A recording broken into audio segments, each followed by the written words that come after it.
When in the course of human events it becomes necessary for one people to dissolve the political bands which have connected them with another, and to assume among the powers of the earth the separate and equal station to which the laws of nature and of nature's God entitle them, a decent respect to the opinions of mankind requires that they should declare the causes which impel them to the separation.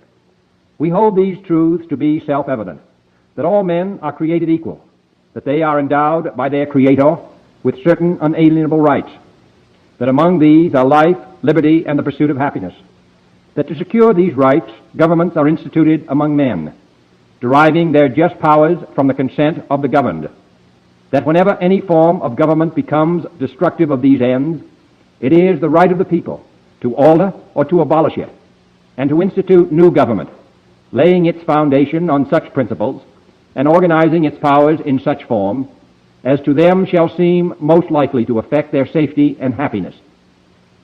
Prudence indeed will dictate that governments long established should not be changed for light and transient causes, and accordingly all experience hath shown that mankind are more disposed to suffer, while evils are sufferable, than to right themselves by abolishing the forms to which they are accustomed. But when a long train of abuses and usurpations, pursuing invariably the same object, evinces a design to reduce them under absolute despotism, it is their right, it is their duty, to throw off such government and to provide new gods for their future security. Such has been the patient sufferance of these colonies, and such is now the necessity which constrains them to alter their former systems of government. The history of the present King of Great Britain is a history of repeated injuries and usurpations, all having indirect object the establishment of an absolute tyranny over these states. To prove this, let facts be submitted to a candid world. He has refused his assent to laws, the most wholesome and necessary for the public good. He has forbidden his governors to pass laws of immediate and pressing importance, unless suspended in their operation till his assent should be obtained. And when so suspended, he has utterly neglected to attend to them. He has refused to pass other laws for the accommodation of large districts of people, unless those people would relinquish their right of representation in the legislature, a right inestimable to them and formidable to tyrants only. He has called together a legislative body that places unusual, uncomfortable, and distant from the depository of their public records, for the sole purpose of fatiguing them into compliance with his measures. He has dissolved representative houses repeatedly, for opposing with manly firmness his invasions on the rights of the people. He has refused for a long time, after such dissolutions, to cause others to be elected, whereby the legislative power, incapable of annihilation, have returned to the people at large for their exercise, the state remaining in the meantime exposed to all the dangers of invasion from without and convulsions within.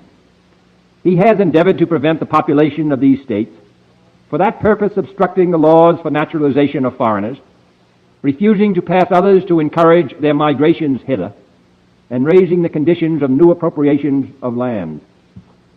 He has obstructed the administration of justice by refusing his assent to laws for establishing judiciary powers. He has made judges dependent on his will alone for the tenure of their offices and the amounts and payment of their salaries. He has erected a multitude of new offices and sent hither swarms of officers to harass our people and eat out their substance. He has kept among us, in times of peace, standing armies without the consent of our legislatures. He has effected to render the military independent of and superior to the civil power. He has combined with others to subject us to a jurisdiction foreign to our Constitution and unacknowledged by our laws, giving his assent to their acts of pretended legislation, for quartering large bodies of armed troops among us, for protecting them by a mock trial from punishment for any murders which they should commit on the inhabitants of these states, for cutting off our trade with all parts of the world, for imposing taxes on us without our consent, for depriving us in many cases of the benefits of trial by jury, for transporting us beyond seas to be tried for pretended offenses, for abolishing the free system of English laws in a neighboring province, establishing therein an arbitrary government, and enlarging its boundaries so as to render it at once an example and fit instrument for introducing the same absolute rule into these colonies, for taking away our charters, abolishing our most valuable laws, and altering fundamentally the forms of our government, for suspending our own legislatures and declaring themselves invested with power to legislate for us in all cases whatsoever. He has abdicated government here by declaring us out of his protection and waging war against us. He has plundered our seas, ravaged our coasts, burned our towns, and destroyed the lives of our people. He is at this time transporting large armies of foreign mercenaries to complete the work of death, desolation, and tyranny, already begun with circumstances of cruelty and perfidy, scarcely paralleled in the most barbarous ages, and totally unworthy the head of a civilized nation. He has constrained our fellow citizens, taken captive on the high seas, to bear arms against their country, to become the executioners of their friends and brethren, or to fall themselves by their hands.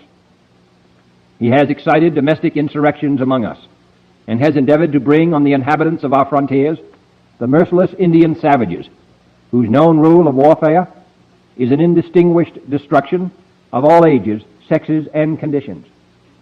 In every stage of these oppressions, we have petitioned for redress in the most humble terms. Our repeated petitions have been answered only by repeated injury. A prince whose character is thus marked by every act which may define a tyrant is unfit to be the ruler of a free people. Nor have we been wanting in attentions to our British brethren. We have warned them from time to time of attempts by their legislature to extend an unwarrantable jurisdiction over us. We have reminded them of the circumstances of our emigration and settlement here. We have appealed to their native justice and magnanimity, and we have conjured them by the ties of our common kindred to disavow these usurpations, which would inevitably interrupt our connections and correspondence.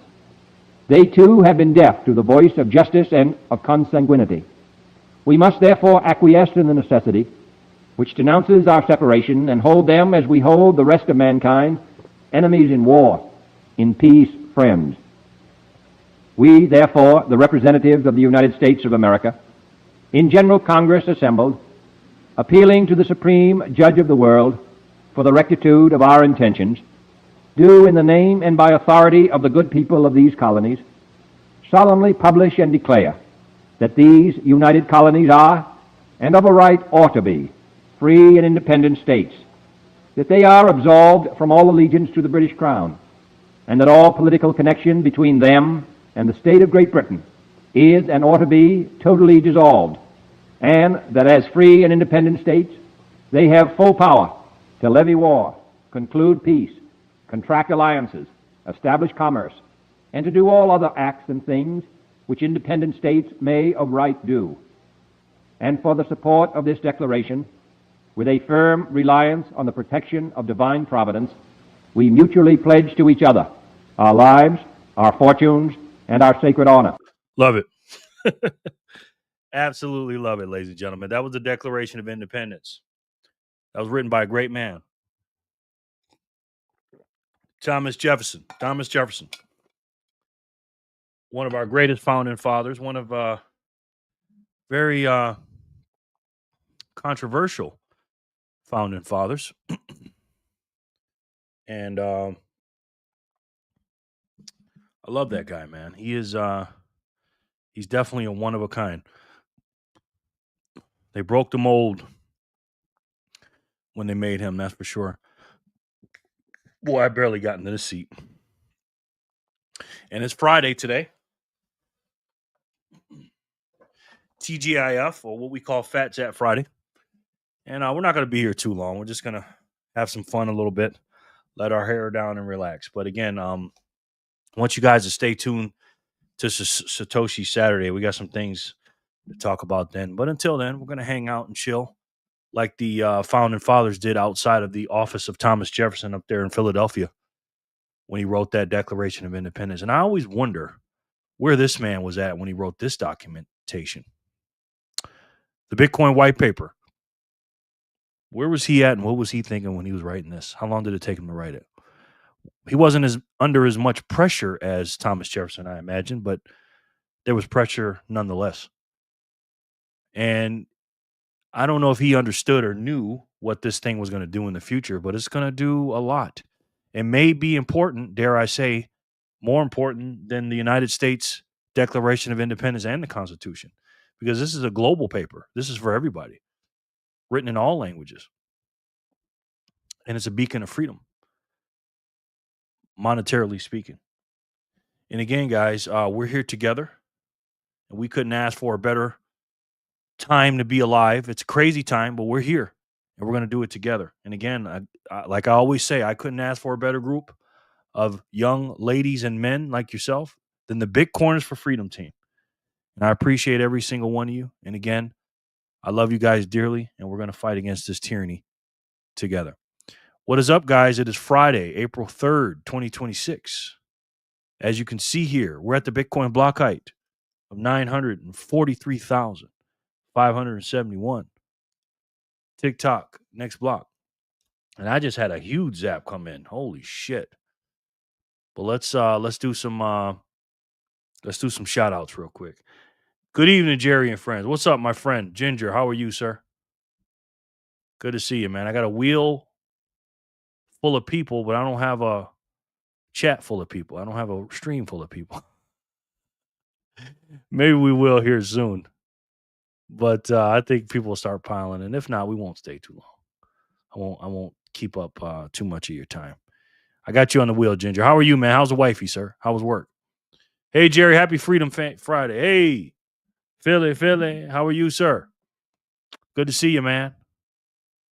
I got you on the wheel as well, Greg. Good to see you. And there she is, the out-of-town young lady.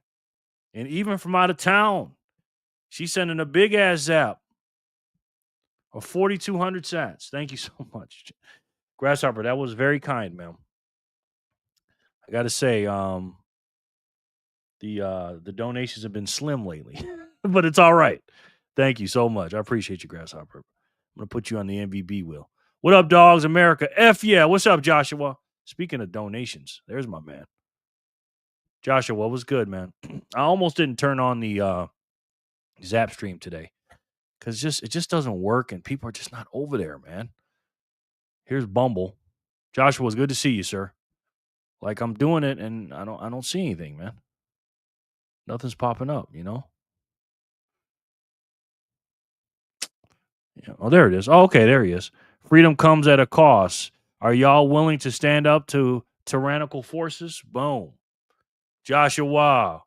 Speak of the devil. Thank you, Joshua. My man. Always coming through, Joshua.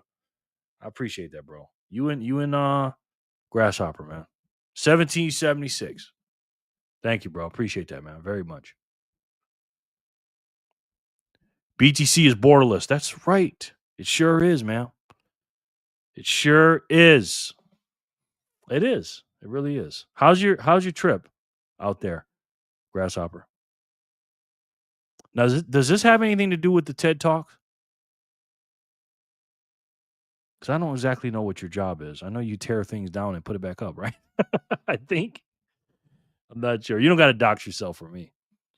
But we had some fighter jets go down.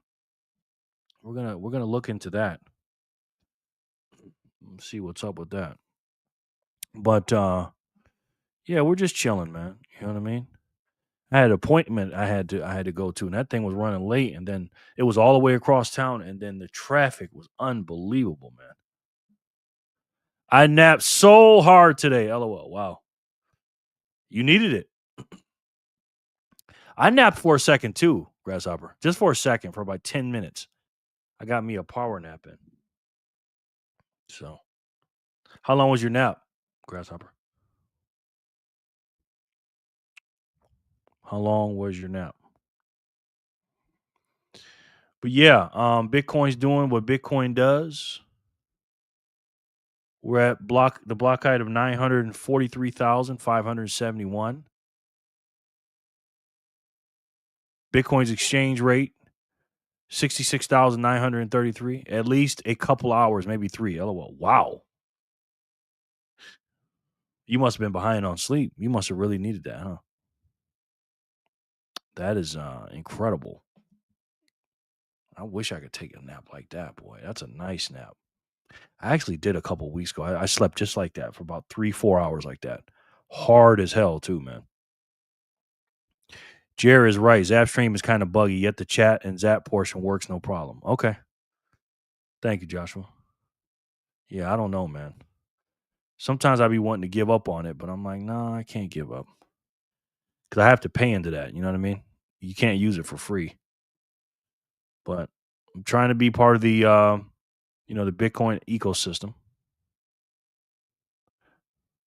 No kids or hubby around. Body said, let's fucking go. Ella. Oh, how often do you take those trips, Grasshopper? All by your lonesome. And you're gone for you said you're gone for 3 weeks, right? Damn, that's a long time. If I'm not mistaken. Correct? Let me know. I was reading some of my comments from my other video I made about Trump, and a lot of people were telling me that I was stupid and everything else. So I challenged them to a debate, to a duel. Hello, beautiful people. BTC Backpackers in the house. My man. There he is. 1/3 of the Truth of Work podcast. Make sure you guys subscribe to our Sunday podcast, and make sure you subscribe to BTC Backpacker, please, and thank you. Once a year, but this is the last one in Vancouver. Yep, 3 weeks. Wow. What in last one? Wow. I wonder what she's doing out there. You don't have to tell her if you don't want to. That's crazy, man. Wow, 3 weeks. Must be nice, man. Must be nice. I'm still thinking about hitting the road this summer. You know? But yeah, guys, I like to think in blocks, 210,000 blocks. And I had some goals written down for this epoch, and so far so good. I got off to a slow start. I get a few days off when the show was on. I just help supervise the build. Okay. Oh, Grasshopper, you're the big money. You're the big money. You're the supervisor. Okay, cool. I get a few days off when the show is on. I just help supervise the build. All right. No doubt, Grasshopper. I love that, man. That's what I used to tell people when I used to have a job and I used to be standing around and not doing anything. They're like, what are you doing, Jerry? I said, well, I'm in management. So I'm in management. But Jerry, you gonna pick up a broom and help? I'm like, I'm making sure you guys are okay over here.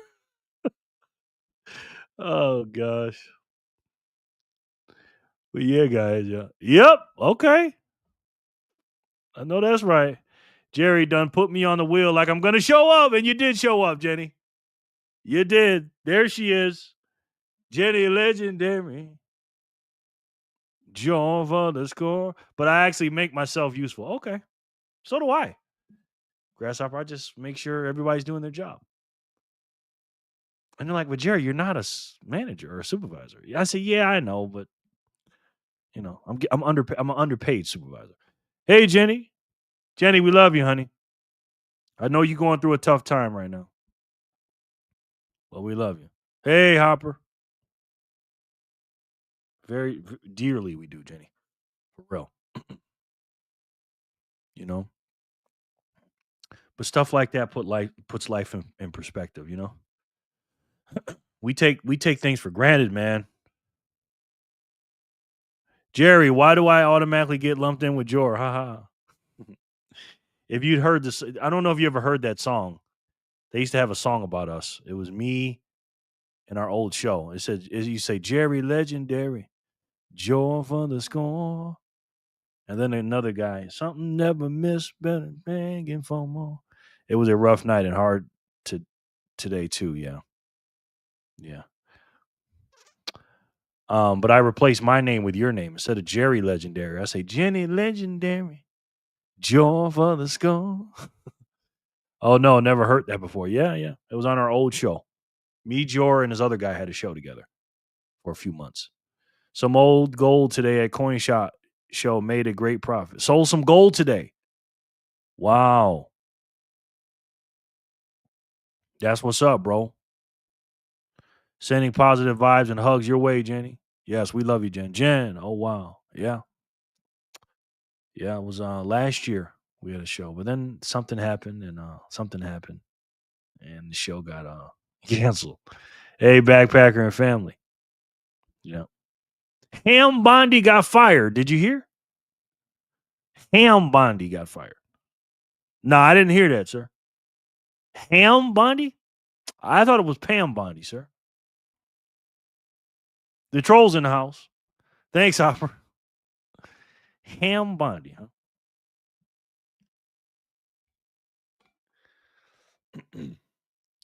He left a comment and told me that Bitcoin's never going over 76,000, guys.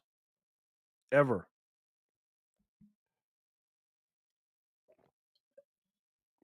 It's never going over 76,000 again, he says.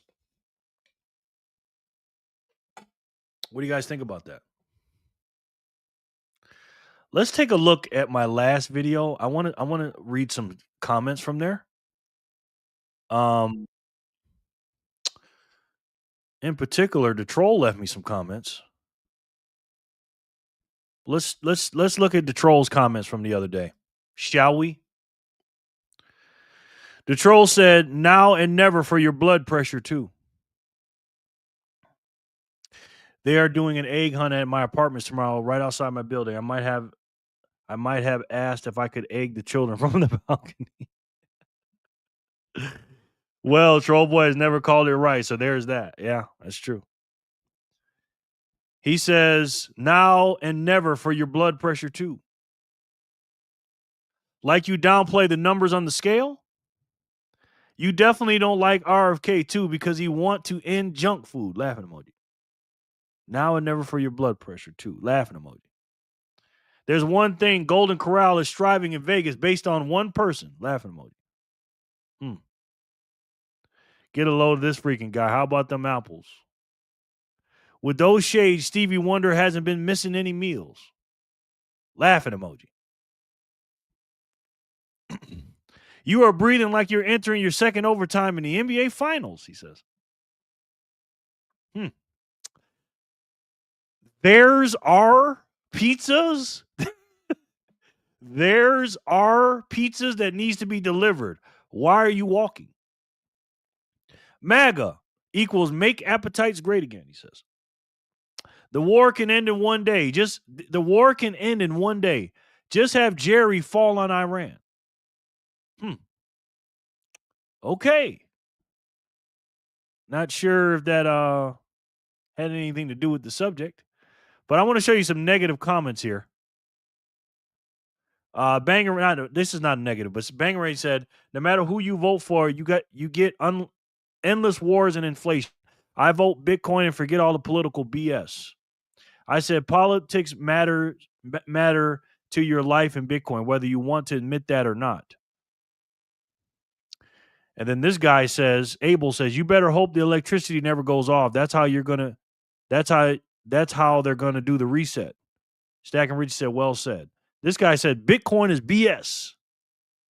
This guy said, never invest in Bitcoin. Bitcoin is backed by nothing but electricity. You need to buy gold and silver. Stack and Rich said, Bitcoin isn't an investment. It's a better version of gold. He says he knows people are dumb and spineless. All politicians know it, and that's why they get away with atrocities. People are spineless. Only low IQ people voted for Trump. This was an open book test, and people still voted for this PDF. Please watch Simon Dixon. He called me a DEI YouTuber. This guy right here, DEI YouTuber, and I said, "Your mama's a DEI hire too." He said, "This guy is a fool." He called me. This dude said, "I will never understand a delusional black man that's a Trumper," he says. So blacks apparently can't vote for Trump. This man can tell you 1,000,001 lies you've chosen to believe, but ultimate verifiable truths completely elude you. There's nothing good about a compulsive liar who practices racial discrimination in business and has whatly assaulted women, including teens, defrauds people, don't pay taxes, shits on civil rights, circumvents the law, if not flat out breaking it, and is as crooked as the day is long.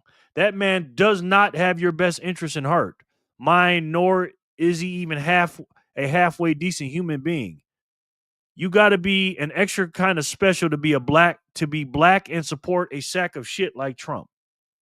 So I said, I do a live stream Monday through Friday. Why don't you come on my show and what we can talk about and what you said in the comment section. It's easy to type, but it's much harder to discuss complex topics face to face. Let's see if you're bold enough or intelligent enough to do it. And obviously I get no response. Funny, man. Funny. Whenever I have a bad day, I just come here for the trolls' comments and I realize my life isn't that sad after all. LOL. Can we send Troll Boy to Iran? Right, Hopper? And yet they can't give a single example of any of those claims. Thank you. Hello, everyone. Sorry I'm late. Hey, Lauren, what's up, brother?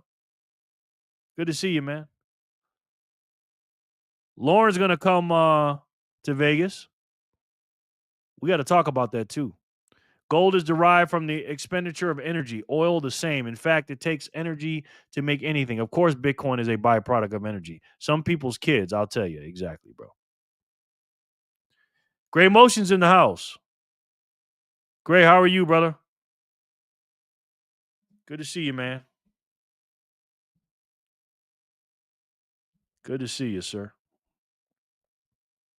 Yeah, we ain't going to be here long, guys. We're not going to be here too long. Hey, Gray. Hey, Rub the Nip. Hello, all. Hey, Mega. What's up, sir? There he is. How are you, man? Put Mega on the wheel. Media. Hey, Lauren. I need some medicine for a big appetite. I need something to curb my appetite, man. I'm always hungry for some reason. We got 1 year and 362 days, 24 seconds left until the next halving. And that's how I do my goals, man. I do my goals every 210,000 blocks. You should do the same. Forget that yearly stuff. Broccoli. I've been trying that too. Hey, Jen. Hey, Hopper. Can we get something that tastes a little better, though? Why does everything that tastes good got to be so high in calories? Why? You know? But it's all good, man. It's all good. Hey, Greg, Mega, and Lauren. Hey, Greg. Hey, Mega. I just had a big bag of M&Ms. And they were so good. But then when I looked at the calories, I said, holy shit. I just blew my load for the day. Those M&Ms. God, those calories add up for the good food that tastes good. You know? Oh, shoot. Man. Well, that isn't broccoli. Yeah, I know. But M&Ms taste so good, Jenny. You know? The Truth Backpacker, how are you? Lauren, how are you, man? That's the question. Yeah, man, we had a couple of F-15s go down. I know they found one guy. I don't know if they found the other one. Crazy, man. Let's see what's going on in the news right now.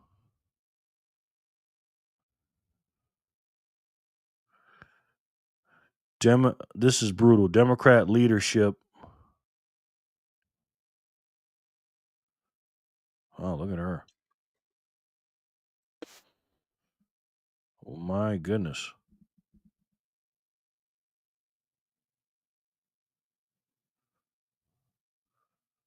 Damn.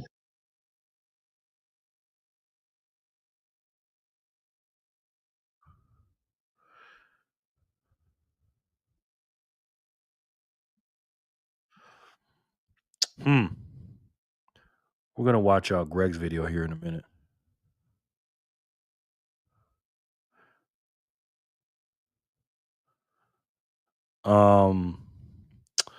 Drew Becker. Pause on you blew your load. Sharon. Sharon, what's good? Sharon, how are you, man? Sharon B. Good to see you. They got both. True. Chocolate covered broccoli. That would be good. That would be good. You have parasites, Jerry. Maybe. Hey, put the Mexican cookbook down. Still one airman unaccounted for. Yeah, I heard about that, man. Jerry, I'm doing good. Very productive day today. Okay, good, man. That's always a good thing, bro. Our hourly buy just went through. Oh, grasshopper. I forgot to share the pretzel bites I ordered at the airport yesterday. Oh, you got to show that picture. Got to show that picture. You need to drink an appetite suppression tea. Uh-oh, look at this. Grasshopper. Oh, man, grasshopper. Damn, that looks good. Grasshopper, do we even want to know how much that cost at the airport? Sheesh. Yeah, I do need some of that. Sharon, hello. Uh-oh, got some kisses. I like those better than Zap, Sharon. I love Fanny. Sharon, you got a lot of kisses in the deposit. I'm gonna have to withdraw those real soon, man. Let's see. 2 drinks and a oh, 2 drinks and a penis-shaped plate of pretzel bites was $40. Jesus. $40. Holy shit, man.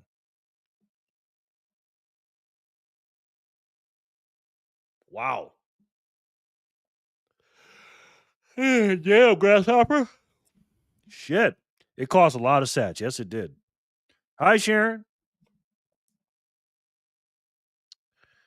Yep. Oh man. That's crazy. With tip. Was that a pun intended? Oh my gosh. Man. Hola, Sin Diesel, my man. My sensei. The Renaissance man. What's good, sir? Uh-oh, Zap came in. Jenny says, pause. Maybe LMAO. 2, 4, 6, 8. Who do you appreciate? Who do we appreciate? What's up, Jerry? How we doing today? We doing good, Spaceman. How are you? Pause. Just in time for the. Yep.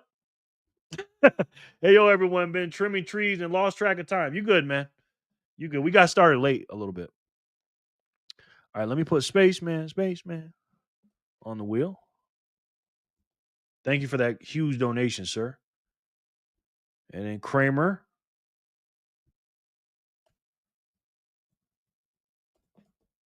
Kramer's been working, man. Industries. And Sin. Let me find out. I got to read all these comments like everybody's fanny now. Oh no, what did I start? I know. Jeez. Grasshopper, what did you start, man? Yeah, man, I just had a king size bag of M&Ms, man, like an idiot. God, love some M&Ms, man. A fan of your channel, but that was a long-winded way of calling Trump a list.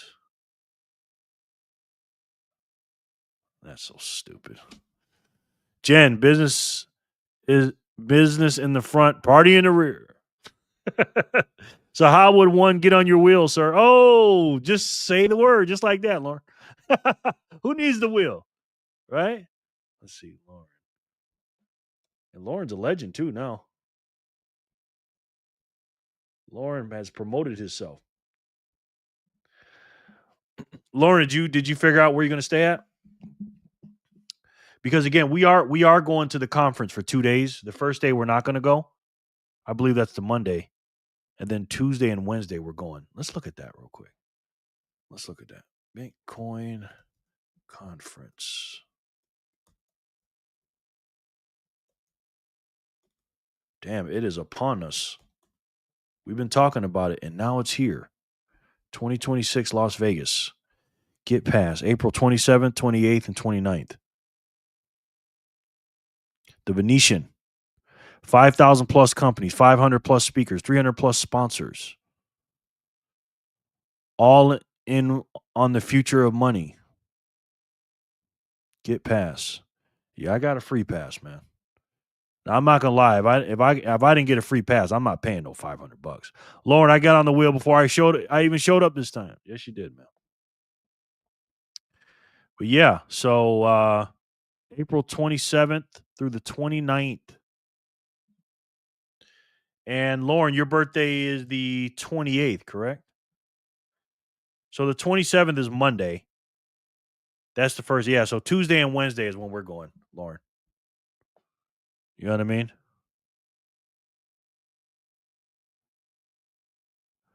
Sad I'm missing out on Afro.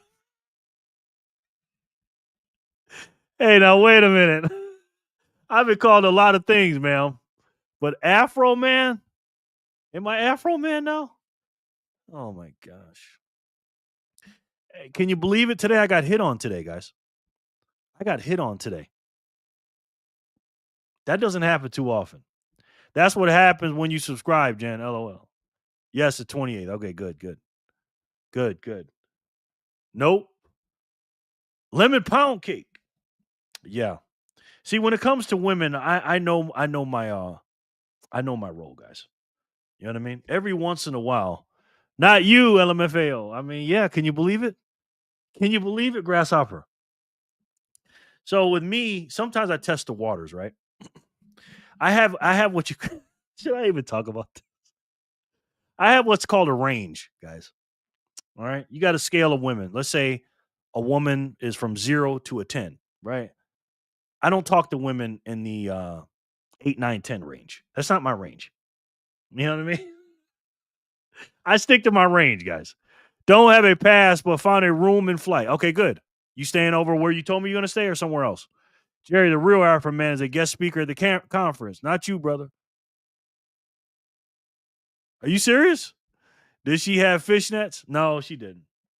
She was a black woman. One thing about me, I'm going to tell you something. And I'm not saying this to brag, but black women love me. Not all of them, but a lot of them love me. I don't know if I like all of them, though. Thank you, Philly. LMAO. Are you serious? Is Afro Man really coming? I thought she was calling me Afro Man. Yeah, he's serious. Lemon pound cake. Oh, shit. I thought she was calling me Afro Man. Yes, I'm serious. He's speaking there. Oh, okay. But anyway, yes. Okay. My bad. And so I'm at the where did I go? I went to I'll show you where I went. Oh, go. Story time with Jerry. So I went to El Polo Loco today. All right. I went to the El Polo Loco. Damn, they got some good ass food in here, man. And I got this right here.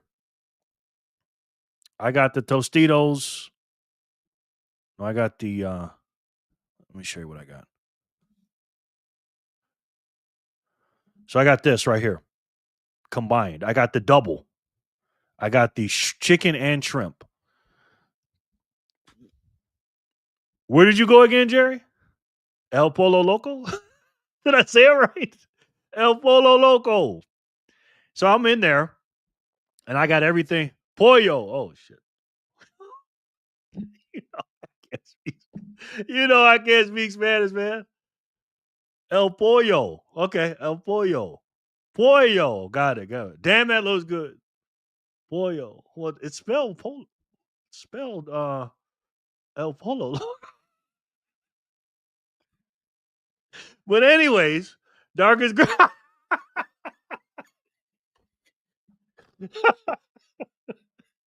darkest gringo I ever met. Polo. LMFAO. But anyways, so I'm in El Pollo Loco, and I'm minding my business, right? And I see a really good looking girl. She's out of my range. Okay, a girl that's a 7 and above, that's out of my range. I've gotten some 7s before. I've gotten some 8s before too. Actually, I've gotten some 9s too. Right, but normally, if I'm gonna approach a woman, I don't approach. I can. It depends on the 7. Right, it depends.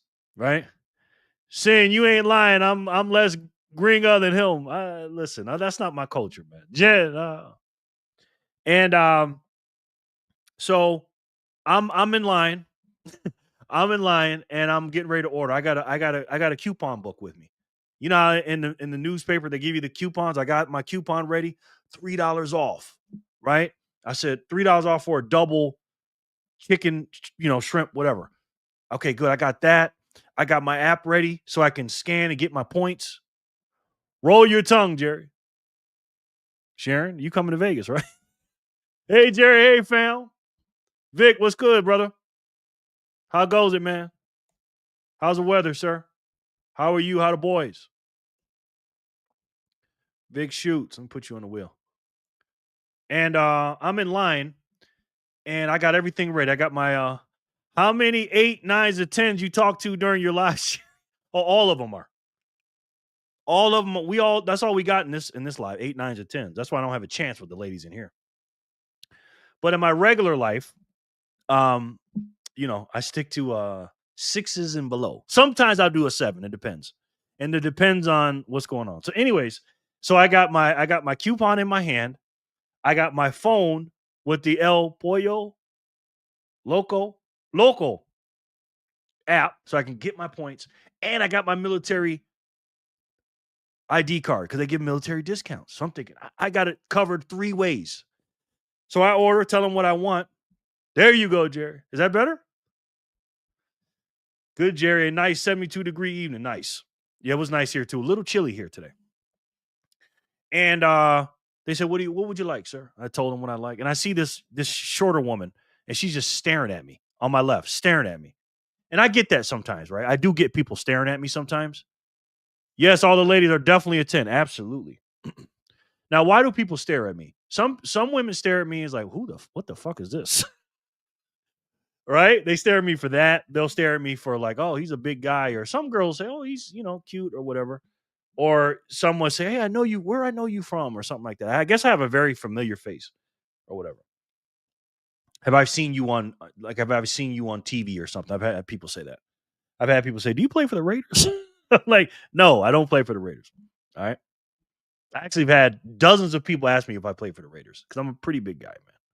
They stare at you because you're standing there with the phone book's worth of coupons. But I know, like, the certain stares I get, it depends on who they are and what the situation was. I definitely could tell that this young lady was attracted to me. Right now, she wasn't a young lady. She might be a little older than me. She's a let's be nice. She was a from 1 to 10. Let's just say she was a good solid 4. Okay, but a nice girl, right? But she's a 4, right? So, anyways, I order the food, and they said such and such. I said, well, I got a military. I got $3 off. They go, okay, but do you want a combo? I said, combo? Of course I want a combo. Well, then you can't get the $3 off. I said, what do you mean I can't get the $3 off? They go, it's only for the tostita, sir, not the combo. I'm like, shit. I said, what comes with the combo? They go, chips and a drink. I said, well, shit, I got the chips with the bowl and I can steal a drink. I mean, you can just give me a cup of water. So I said, give me the tostita. So I took that. Girl still staring at me. So I look over. I go, how you doing? She goes, you got a lot going on, huh? I said, yeah. She's smiling and stuff. She said, did you get enough? I said, ma'am, this ain't enough for me. I said, what you going to order? Because she's nice. She's trying. Right? She's trying. Because, I'm looking handsome today. Right? I'm looking handsome. Because when girls stare at me, I feel like I'm handsome. Right? So, because I'm stepping them, she's talking up, right? She's talking to a solid, I'm about a 5.5. In the look department, I'm a 5.5. What's wrong with 5.5 though? Is there anything wrong with 5.5? Anyways, I'm a 5.5. She's a 4. So I'm like, okay, we're not too far off. But I make it up with my personality. I think my personality gets me up to maybe a 6.5, maybe 7 on a good day. Is there something wrong with 5.5? Anyways, so hello, Vic. You really just had M&Ms in your teeth that she was staring at? Yeah, I had the M&Ms after that. I got another girl that I talked to at the CVS. She's my baby mom over there. So, I just see her. She's short. I get my, I said, okay, I'll talk to you later. So I sat down. Got my combined. You guys are almost a 10. Yes. So I got my ticket, my thing. I'm waiting on them to do the name, and then my drinks over there. I got my water and got my drink. 5 is definitely a good number. It is. Okay, good. Good. 5.5. That's not bad, right? Sharon? That's 5. So I'm sitting there, and the drink machine is right next to me where I'm sitting at. So the girl that's a 4 comes over there. Now, mind you, when I'm looking at her, I'm looking down at her on my left because she's just sitting there. I can't really see her body or nothing like that. Man, that girl came around the corner and she got a drink, and all I saw was a big, humongous backside. Okay. And she quickly turned from a 4 to a 7 very quickly. Okay. If I would have just saw her from the rear, she'd be a 7.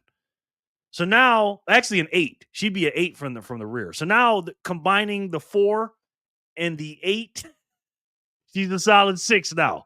So I'm like, holy shit. She's like, are you going to eat by yourself? Is your girlfriend coming? I said, no, she ain't coming. I said, here. I just gave her my phone. I said, here you go. And she put her number. And now she's texting me. She keeps texting me all the time. She's texting me. I do need the house cleaned. Yeah, so she went from a 4 from the front to an 8 in the back, and now she's a solid 6. But she's got one of those butter faces. You know what I'm talking about, guys? Hopper, Lauren, 10.5, Sharon. Jesus. 10, Sharon. Sharon, we love you. I love that hair, girl. Oh, Sharon. I didn't even notice that. I thought that was Matt FRL's hair for a second. Sharon, that's nice. Wow. Boy, that's making me feel a certain type of way. When I see a girl just the top of her head with her hair in a bun like that, yeah, that brings back thoughts in my head. But anyways, so she went from a 4 to an 8 to a 6. And she is texting me nonstop now. Because I gave her my number because I got to teach her about Bitcoin, guys. Okay? I'm a nice guy. I'm trying to change her life. I got to give her the orange pill, Sin. Okay? Sharon going full Matt FRL in the new profile pic. Yeah. I swear I thought that was her. I mean, him. Boy, why am I... It varies situation to situation, but Butterface can be cute when they have a smoking bod. Yeah, and let me tell you something. She is an 8. If you just look at her from behind, she's an 8. Sharon and Fanny are a 10. Damn right. Damn right. Did you tell her you're a YouTube star? No. I'm not going to lie to the girl. I'm not going to lie to her. But, yeah. So, she's texting me and stuff. And that's all real hair, nothing fake here. I know that's right, Sharon. Sharon. You're making me feel some type of way with your hair like that. Only seeing your hair in a bun. He told her he was an OnlyFans. Anyways, this was so good, man. This Tostitos. And she's texting me. She's across the thing. She's with a friend. And she's texting me the whole time. You know what's crazy, too? She's from California. I see you, Jenny. And all of a sudden, when she was texting me, a bunch of buildings came up in the text. Let me cover this part up. You don't see what I named her. That's the text.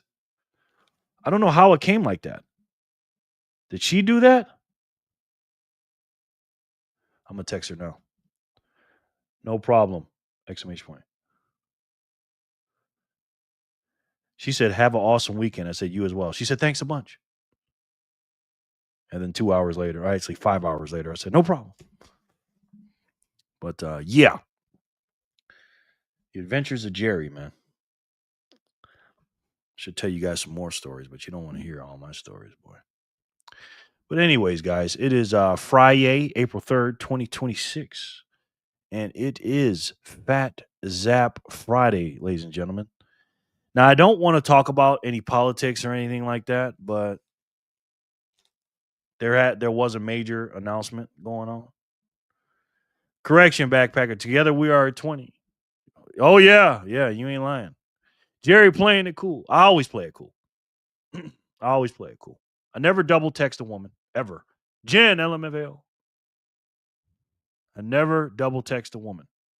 If I text her and she don't text me back, she'll never hear from me again. Ever. You know what I mean?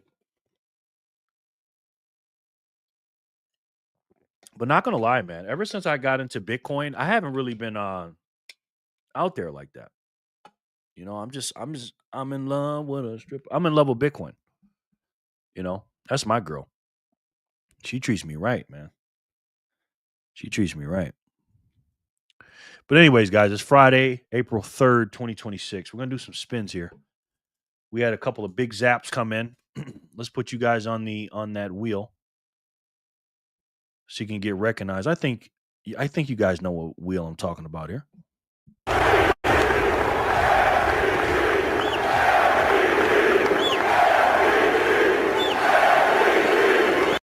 The MVB wheel.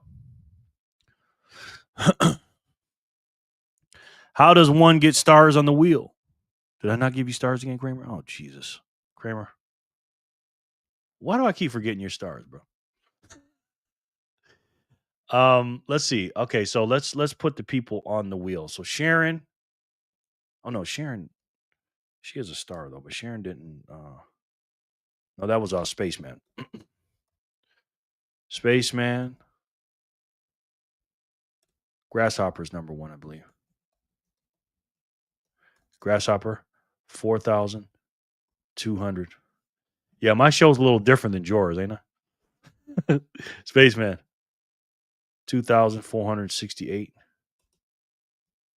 Josh, 1,776. Remember, guys, get you a Bitcoin girl for real, bro. For real. Yeah, she's got to be good looking too, man. I cannot be with a girl that doesn't look good. I'm sorry, I just can't. I just can't do it. You know what I mean? She's got to have something on her that I like. You know what I mean? I got a Bitcoin doll, Lauren. Does that count? Yes, it does. It is so weird not putting Jenny on the MVB wheel. Jenny gave me a big zap for the beginning of the month. And I appreciated it, but it's not as fun as putting her on there every day. You have to do the truffle shuffle, Kramer. You know what I mean? All right, let me see what's going on with Zapstream. Sin Diesel. I've been trying the Zapstream, man, but this shit ain't working, sir. You are set, Jen. Yes, she is. You know? It's just not doing it. It's not doing it, Sin. 1845, Sin. Sends in an 1840. For all the butterfaces out there, they need love too. Yes, sir. Oh my God, man. I can't wait to be Sid Diesel, man. Sid is gonna get tired of me, man. Sid gonna be like, look, Jerry, I'm chilling here with my wife and I need to see some other people. you follow me around like a puppy dog here, man. Oh my God, that man makes me laugh, boy. Thank you, Sin. I will be once I manage to keep 1 million, Lauren. Sure.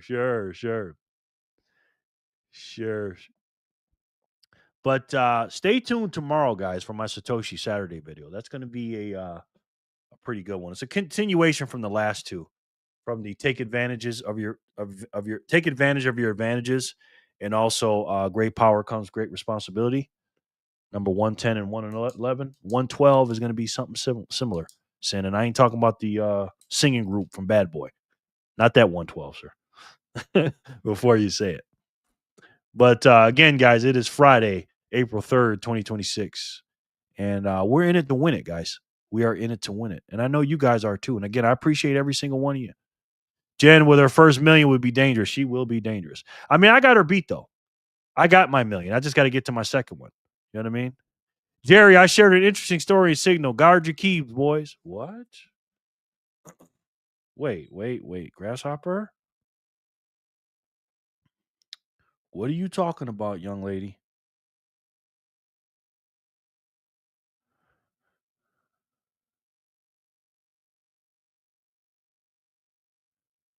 Wow. Room 112, where the players do. I almost, Sin, I started to sing that song. You know how I sing my songs? I was going to sing that song. Or one of them songs, one of those 112 songs. I'm like, this will take way too long to edit. I fucking used to love 112, man. Okay, here's a story by Grasshopper. 2,323 Bitcoin worth 176 million drained from guy's Trezor wallet using hidden camera. What?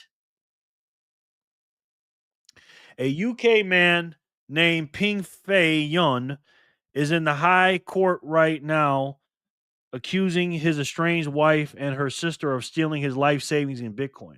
According to the claim, they installed a hidden CCTV camera in the house during divorce talks back in 2023 and captured him entering or reviewing his 24-word seed phrase.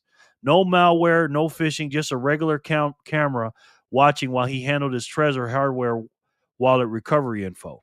The funds were later moved to 71 different addresses. The court has allowed the case to move forward, noting the evidence looks strong enough to proceed to trial.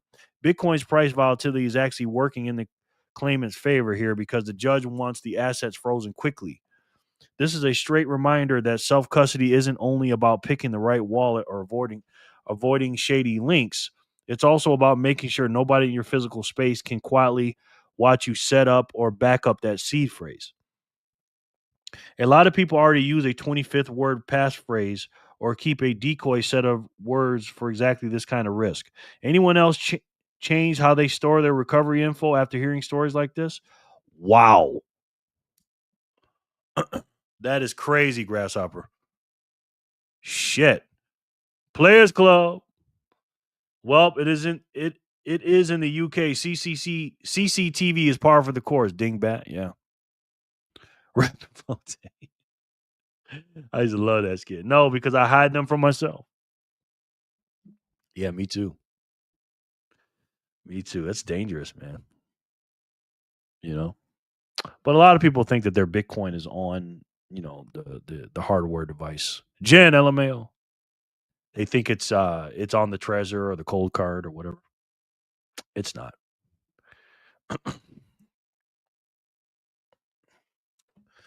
All right, guys, let's do a few spins here. Thank you guys so much for being here. Thank you for the zaps. I really appreciate it. Thank you guys for the support, the subscribes, the likes, the comments, and the love.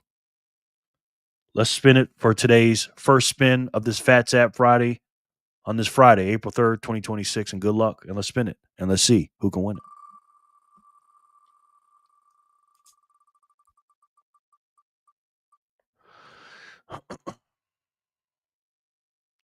Jenny, legendary.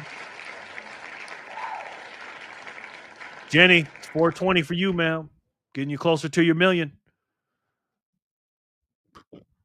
For real. I even make sure my iPad and phone cameras are covered. If I'm writing a seed phrase down and don't say it out loud as I write in case Alexa or phone are listening. Yes. Exactly. I don't even keep them in the same room when that's going on. Bitcoin is everywhere but nowhere. Same, Kramer, LOL. Good game, Jen. Lauren, Bitcoin, never heard of her. Congrats, Jen. Oh, cool. I'm sure I'll give it away. No, you won't. Jenny, hey. Jen. We love us some Jen, man. Who don't love Jen? How can you not love Jen? 571 goes to Jen for 420 cents. Who's going to get 572?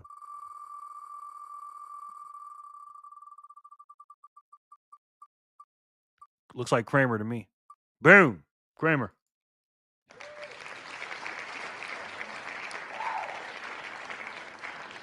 $315 for Kramer. No cameras and say nothing when writing down. You never know. Exactly, bro. When I have to do something, man, I cover my camera on my computer. I do all that, man. 572 to Kramer. Kramizzle. My nizzle. Damn you, Kramer. LMAO. Good game. Grasshopper almost had it. She almost had it. That was 571 and 572. K-Man. I'm not missing anybody, am I? Nope. All right, let's have some fun. Let's look for some funny videos. I did see. Is this from today?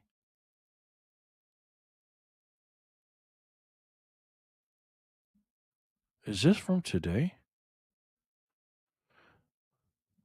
No, it's not from today. This is an old one. This is all I gotta do is look at the price. Bitcoin was 90K during this. When was this? Yeah, it wasn't today. Michael Saylor's so funny, man. Kramer, just keep saying when you're writing them down, you'll have everyone thinking you're nuts. Good point. Good point. Yeah, this is crazy, bro. Jaden Ivey showed up to the Pistons game and his former teammates showed him real love.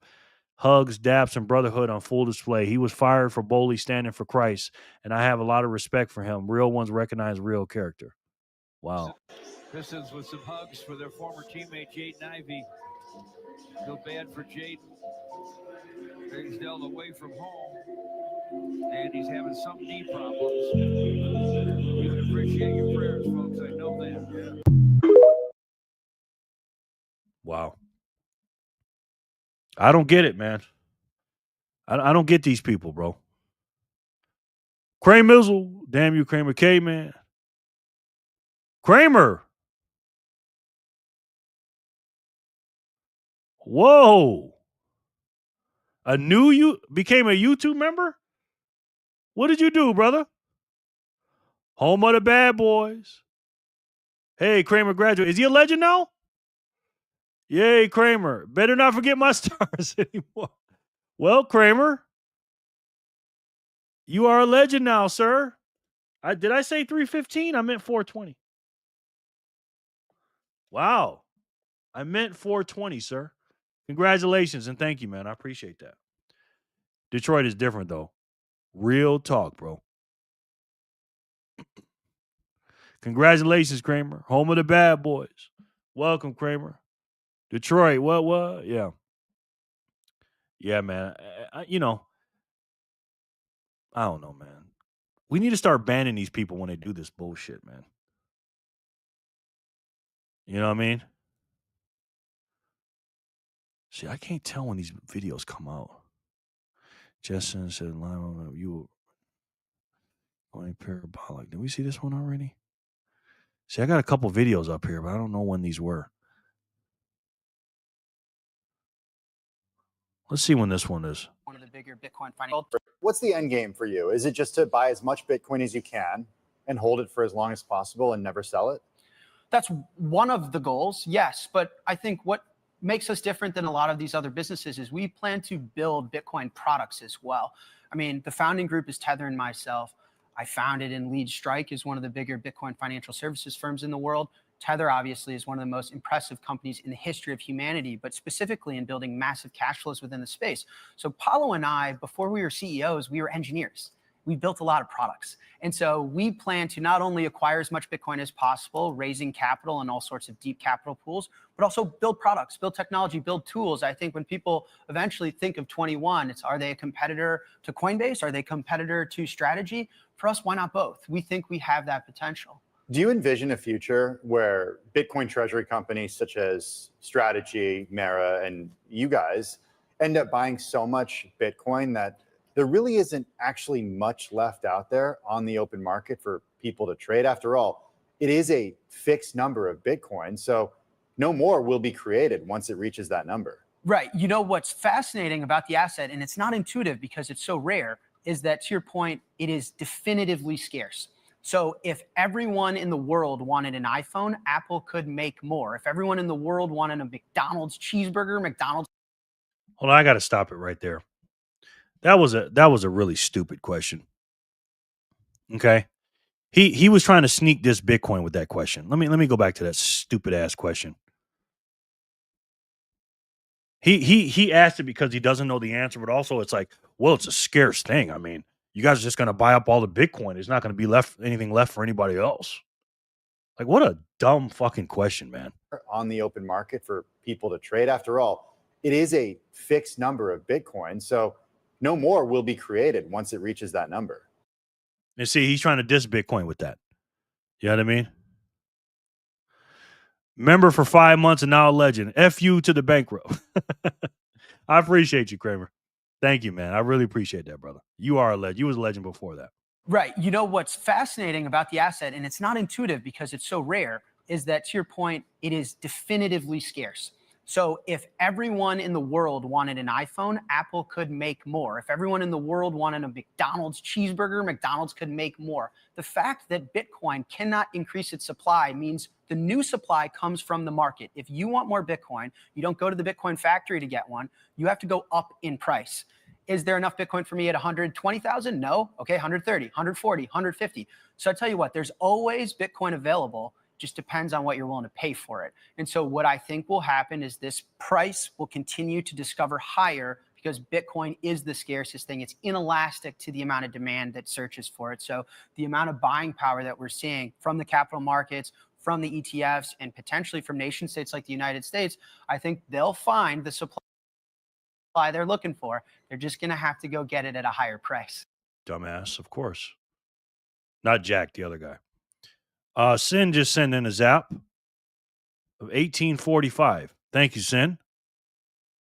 I appreciate that. I'm trying to see it on Primal, but I appreciate that. So let me add to your total here.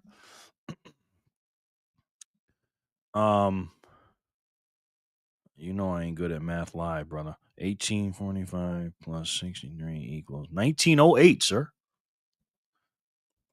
Thank you, bro. Appreciate that, Sin. But yeah, he's right. You know, as the supply gets eaten up, then there's going to be more and more people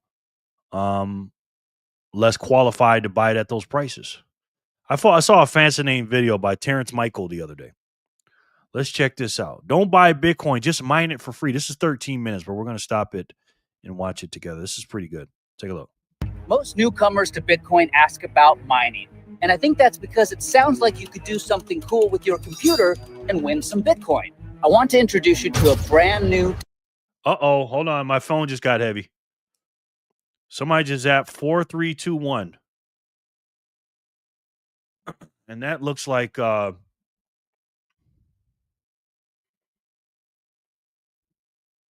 looked like that could have been Nico. But I don't know. Was that Nico? Because I didn't get a message from that. Thank you so much. That's a lot of sats. Thank you so much. Television game show called The Great Hash Brown Cook-Off. The concept of the show is simple. Chefs from all around the world compete to cook the best plate of hash browns for a famous yet mysterious food critic. Thank you, Nico. We appreciate you. I'm going to put you on the MBB wheel. Thank you, Nico.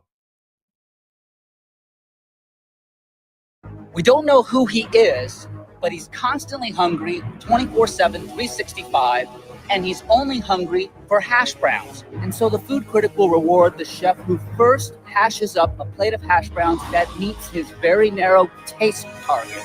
Once finished with the winning plate, the food critic is immediately hungry again. And so any chef can join and enter the very next contest, and so on. And the reward? Bitcoin. So what's the catch? Well, the challenge is that the food critic's taste target changes systematically. So it's impossible to guess which plate of hash browns he's going to choose as the winner. You think he wants 2 teaspoons of pepper mixed in? He might, but he also might want half of a mashed in mango, or both. Any change in a single measurement of any ingredient changes the outcome of the entire plate. You see, the food critic's taste buds are mathematical, not taste-worthy. He's looking for an extremely narrow taste target out of an unimaginably vast number of possibilities. If he's more hungry, he's gonna be less picky, just like you and I. If he's less hungry, he's gonna be very picky. So about every 2 weeks, he adjusts the contest difficulty based on how many chefs are competing, how fast their stoves are. I love that. Dean, what's good, brother? The man from down under. How are you, Dean? Good to see you, my friend. Always good to see you, Deanie.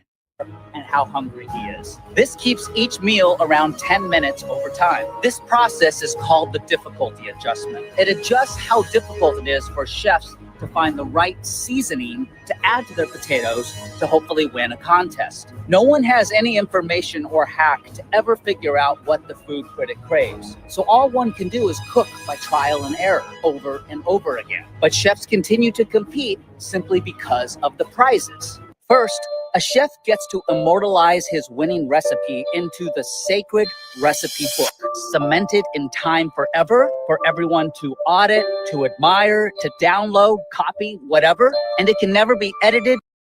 This guy is freaking talented, man. To be doing this and talking this like this, and to me, whatever he's doing, this is crazy, man. Changed or removed. And the second prize, Bitcoin. At the time of this, is he really doing this, or is this a green screen, man?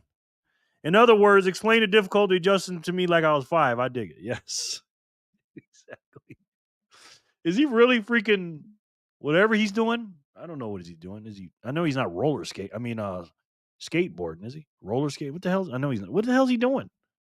I know he's not roller skating. Recording, a single chef with a winning plate of hash browns can win 3.125 Bitcoin. Multiply that by today's Bitcoin price, and that winning chef has just secured his future. This amount of Bitcoin reward cuts in half in around mid-2028 down to 1.5625 Bitcoin. This is because the Great Hash Brown Cook-Off Show is currently in Season 5. Season 1 of the show issued 50 Bitcoin for each 10-minute contest. Then Season 2 launched with 25 Bitcoin. Season 3 cut that in half down to 12.5 Bitcoin. Season 4 down to 6.25 Bitcoin, to where we are today in Season 5 with 3.125 Bitcoin. Each season lasts for exactly 210,000 contests, which is about 4 years since each contest is 10 minutes on average. This pre-programmed issuance keeps the game show's total payout to no more than 21 million Bitcoin. But even once all of the Bitcoin have been issued, occurring sometime in the year 2140, the game show keeps going in perpetuity because the chefs are also incentivized by fees, which I'll get to in a moment. Now, many chefs ultimately sell their Bitcoin to exchanges. If you've ever bought Bitcoin from an exchange, well, where do you think they get the Bitcoin in the first place? There's no other way for newly issued Bitcoin to join the circulating supply than via these contests. And this is the only game show in town. There is no other show. Well, that's not true. Some tiny rinky-dink TV networks will try to air their own alternate versions of this show and try to fool you into thinking it's similar. They'll copy this show's format, they'll add silly bells and whistles, but you can't win money. You can't win Bitcoin. And only Bitcoin is money. Bitcoin is proof of money. In these other affinity scam TV shows, you can only win their printed token, which is governed by them, not by rules. And those tokens are given to the show's producers first, without even having to play the game in a fair or equitable way. We already have this with the dollar. We already have an authoritarian system. We don't need that. The Great Hash Brown Cook-Off is run entirely by rules and consensus. There's no one person who owns, controls, or dictates the show. And it requires work. It requires cooking and spending energy for Bitcoin to surface. This makes it available for anyone to participate, regardless of race, sex, religion, class, geography, etc. The food critic doesn't care who the chef is, he just wants to get his hash browns. So let's lay out some rules of the game show. First of all, the chef must have their equipment. They need to make an investment to have their kitchen and their stove. There's no free lunch. There's no VIP access. Every chef must work. Now, some chefs will show up with older or smaller stoves that are just too slow to compete in any significant way. But that's okay. Many just want to participate and be a part of something special. But yes, there's always a chance that anyone cooking, however slow they are, could always make a plate of hash browns, please the food critic, and win. Now, most chefs team up and cook in groups or pools. This reduces the amount of payout for each chef, but it increases the chances that the whole group will win at least some Bitcoin. Now, to make these meals, the chefs need to use their Shaw 256 branded blenders to chop up the ingredients and cook their hash browns. But first, the chefs have to collect the potatoes for the plate. They get those from you and me. You see, we, the audience, zap our digital potatoes into the global kitchen for the chefs to pick up. These potatoes pile up in an area of the kitchen called the mempool. And they might look like this. Alan sends 1 Bitcoin to Brad. I freaking love this. Here's the mempool right here. There's where all the potatoes are at, guys. This is a dope explanation, man. I have never seen an analogy like this. This is awesome. That's a potato. Christy sends 0.5 Bitcoin to Dan. Eric sends 0.25 Bitcoin to Frankie. There's 3 potatoes right there. Each winning dish contains hundreds or thousands of these potatoes, bundling them together to make a complete dish. Next comes the seasoning. Remember, they have no idea if sprinkling in some cinnamon or a little bit of oregano will please the food critic. These seasonings that any chef can add to their potato transactions are what are called a nonce. Nonce stands for number used only once, N plus once. Chefs go straight down the nonce rack of infinite spices and continue to re-blend. They rehash the meal over and over again as chefs blend trillions of combinations per second in hopes of hitting the taste target of the food critic. For this reason, chefs typically cook with application-specific stoves that can spin through available spices faster than any other stove. My man, how are you, sir? Good to see you, man. Thank you, man. Jerry, I just finished watching the Truth of Work podcast. Great commentary amongst you and the team. I appreciate that, man. Thank you very much, brother. How you been doing, man? Everything good? I'm going to put you on the wheel, bro, if you want to. Hopefully we can get you to be a Bitcoin maxi, man. Hopefully. Good to see you, man. Hit that like. But it is not the mempool. It's mempool. Okay, gotcha. Because there's a lot of mempools, right? Now, there are several other smaller ingredients that are also thrown in. Each of them equally adds to the unique flavoring of the dish. For example, the rules of the game are an ingredient. Each chef must prove that they agree to those rules. So, in the blender it goes. The most recent winning recipe from the last contest is also an ingredient. Chefs must acknowledge who the last winning chef was. In the blender, that goes. Even the time they are cooking becomes an ingredient, thus entirely changing the dish from 1 second to another. In the blender, that timestamp goes. And then there's the food critic's taste target. This is the mathematical proof that the food critic is looking for. This way, there's no discrepancy once a chef has hashed all of this up and met the target. He knows if he has won or not. No 2 plates will ever be identical because of all of these different elements that all get hashed into the blender. And this is partially what makes Bitcoin hard money. There's no way for Bitcoin to move from one address to another without first going through this game show. This is such an incredible breakdown, man. I love this. Hit that like. Thank you, Fanny. And by the way, my man M.R. Investor, he has a YouTube channel. And this is it right here, the M.R. Investor channel. He is a wealth of knowledge. He's a hard money advocate. Make sure you guys subscribe to his channel. There's a link right there in the chat. We're trying to get him to be part of the team. He's a very smart guy, man. Seriously, he's a very smart guy. And he's got some Bitcoin, but he specializes in metals. But we're trying to get him to understand. Well, not understand. He understands, but get him to put his powers and his knowledge over there to the hardest money in the world, and that's Bitcoin. It's good to see you, my man. Always a pleasure to have you, bro. You know that.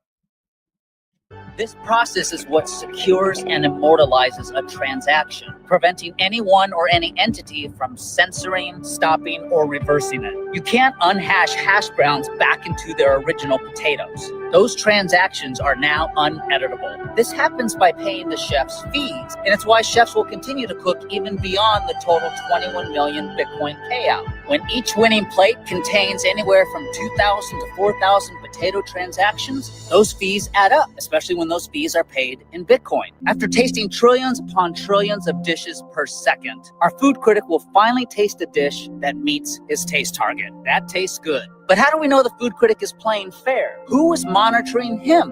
Well, this is where judges come in. And it wouldn't be a game show without judges. But rather than 3 or 4 judges sitting around a table, we have tens of thousands of judges spread all around the world. These judges all have copies of the current sacred recipe book. So they audit, verify, and confirm every transaction in every meal. Wow. This is such a this is an incredible, genius way to break this down. If you have a Bitcoin node, you are a judge, ladies and gentlemen. And I love how the hash with the hash browns. This is incredible, man. Storms are kicking. Good night. All right, Jenny, we love you. Thank you, Jenny. I appreciate you. We need more judges. Tens of thousands are rookie numbers for real, bro. That's how you know we're early, Sin Diesel. You know what I mean? Good night, Jen. Be safe. I am one of them, though. We have a few in our chat. My goal is to get every single person in here, not only to have their Bitcoin obviously in cold storage, deep cold storage, but to be a judge and run a node. I love this fucking analogy, man. So dope. Every transaction in every meal. They know immediately if one of the winning recipes was altered or tampered with in any way. Even an evil chef who tries to slip in a potato or remove one from a past recipe would immediately be called out by one of the judges. But pulling that off would require an obscene amount of energy and computing power to do so. That is effectively impossible because you would need to control more than 51% of the cooking power. Anyone can download Bitcoin software and run it on their computer. This distributes the trust such that no one has to trust anyone, which is why we call the Bitcoin network trustless. So these judges check to see that the chefs have added all the proper elements into the SHA-256 blender, and they have hashed all of their ingredients following the rules. It's up to the judges to get back to the food critic and say, you can reward this winning chef Bitcoin. The customers for those potatoes have now been served. All losing chefs who want to participate in the next episode of this show now refocus on all the other potatoes that have been piling up in the global kitchen. The judges now take the winning recipe and add it to their copies of the sacred recipe book. Then they distribute these winning copies so that everyone out there who wants to be a judge has the current copy of the sacred recipe book. This proof of work process ensures that every Bitcoin is backed by real-world energy, making it a scarce and valuable resource. And all of this is Satoshi's original recipe. That, combined with the rules of consensus, give us a complete Bitcoin meal. And that's Bitcoin mining. This makes Bitcoin an uncheatable masterpiece. It's an ever-growing sacred ledger of truth. And it's secured by an unbreakable fortress of distributed trust.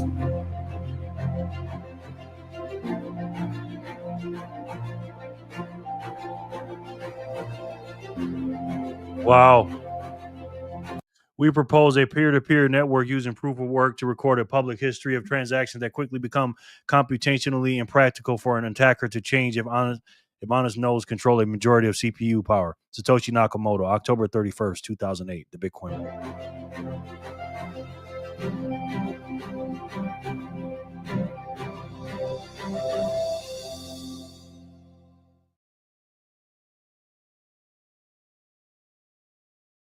Incredible, guys. Absolutely incredible. I love that, man.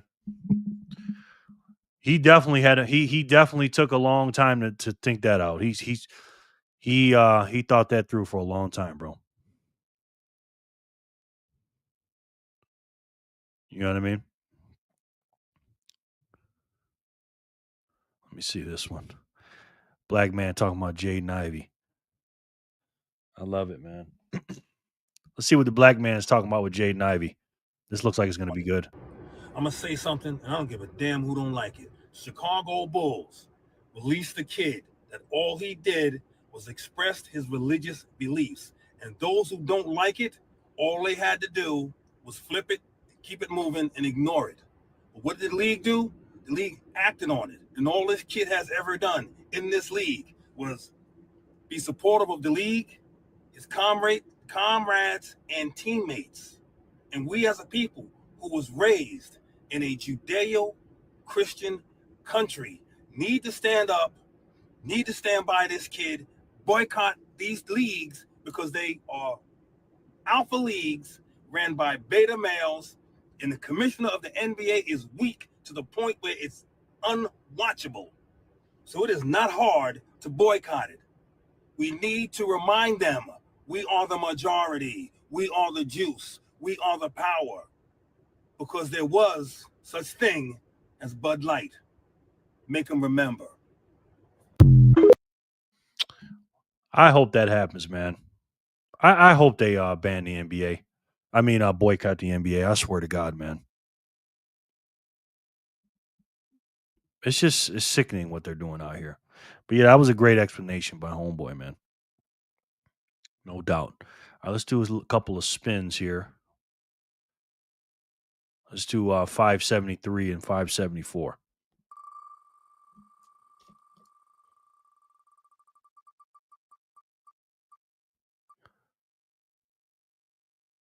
Two spots on the wheel for the next person.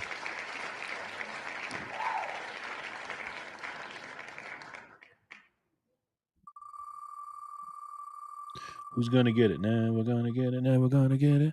Nah, we're gonna... Looks like Greg to me. Greg.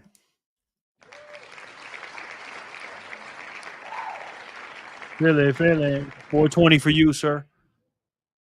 He just doubled up with his name on the wheel. Where's he at? Where's my man Greg at? I want to look at this story on what happened with this pilot. The F-15's going down. I want to look at that. Congratulations, Greg. Let's see who can win 574.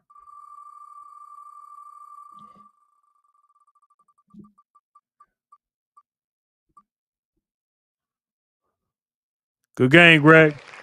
Spaceman. Congrats, Spaceman. 105 for you, sir.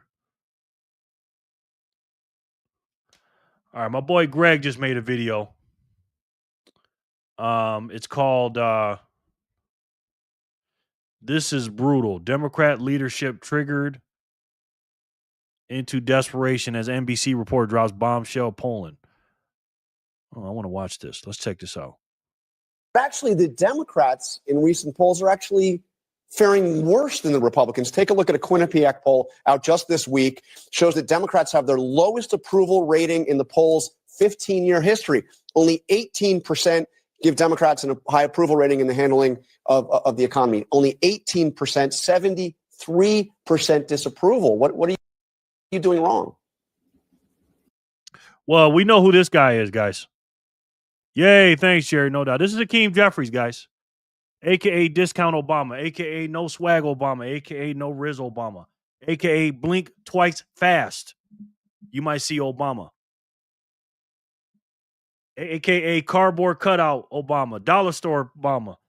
Dollar General Obama. Blue Light Special Obama. Timu Obama. Stacking Richie. Good morning, Jerry and all. Happy Good Friday. Hey, Stacking. What's good, man? Hey, thank you, man, for your support on the videos with the comments, man. I appreciate that, bro. I appreciate this. Appreciate that. Budget Obama. Yes. I like that one. Damn, and this is on ABC, so not a good look. Yeah. That's what I'm saying, man. Dems can't balance their checkbook. Why would anyone trust them with the national checkbook? Thank you, bro. Beige against...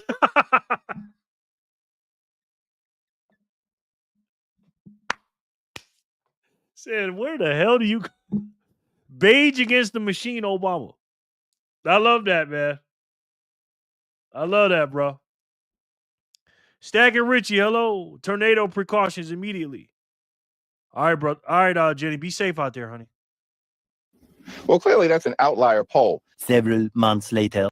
I'm Matt Gelka in Washington. New polling shows that Democratic voters aren't exactly thrilled with their own party when it comes to the midterm elections, but also Republicans still have some work to do too. Democrats aren't thrilled with Democrats, according to recent polling. These numbers are just atrociously awful. A CNN poll from late March asked voters, do congressional Democrats have the right priorities? 74% of voters overall said no, and it didn't get better within the party.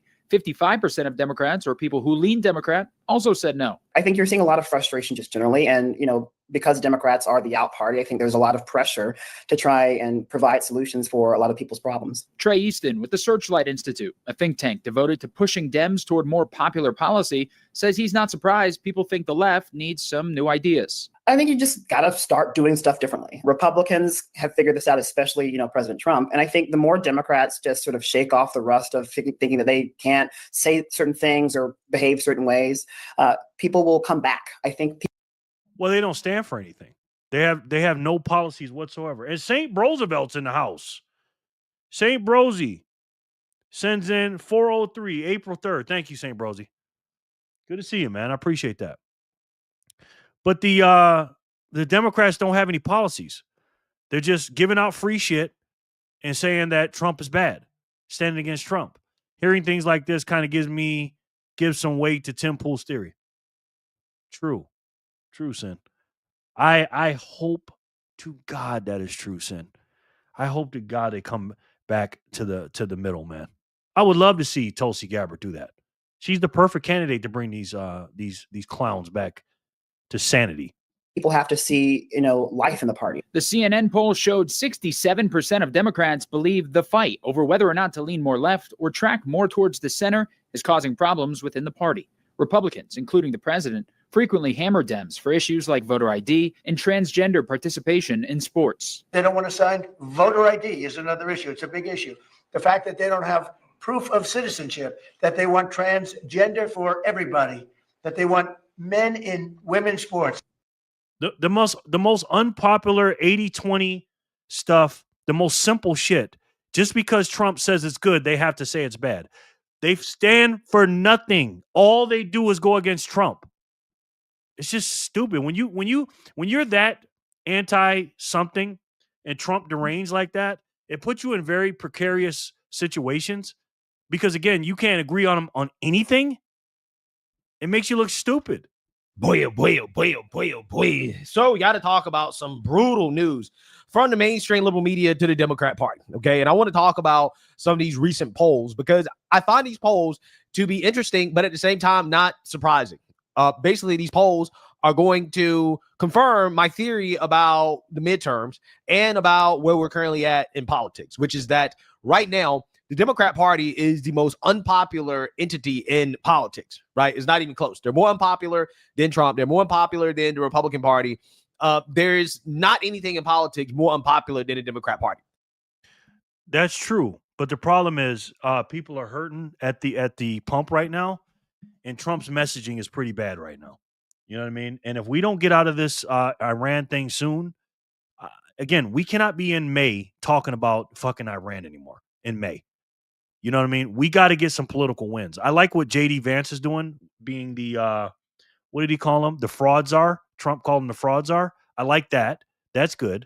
We need to collect some wins and start talking about stuff that's happening here in America, about affordability and how these people are stealing your money.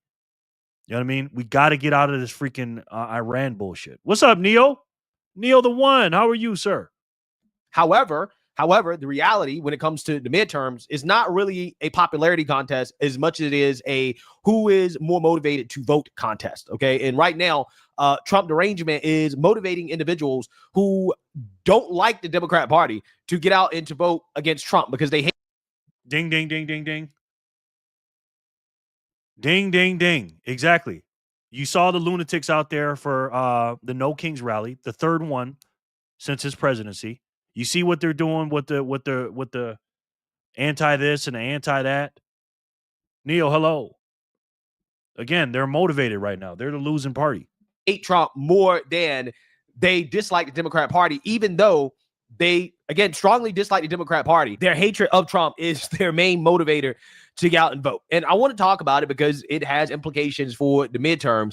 So without further ado, let's go ahead and get into this. No, not at all, at least when it comes to you isolate Democrats. I mean, these numbers are just atrociously awful. A double A for the Democrats here. I mean, just take a look here. Congressional Dems have the right priorities. Look at this. Overall, 74%, nearly 3 in 4 say no. Just 25% overall say yes. You might say, okay, well, at least Dems like Democrats. Not the case. Look at this. The majority of Democrats are independents who lean Democrats. Look at this. 55% say no, congressional Democrats do not. But it doesn't matter. They may not like Democrats, but like Greg said, they hate Trump. And they're more apt to vote.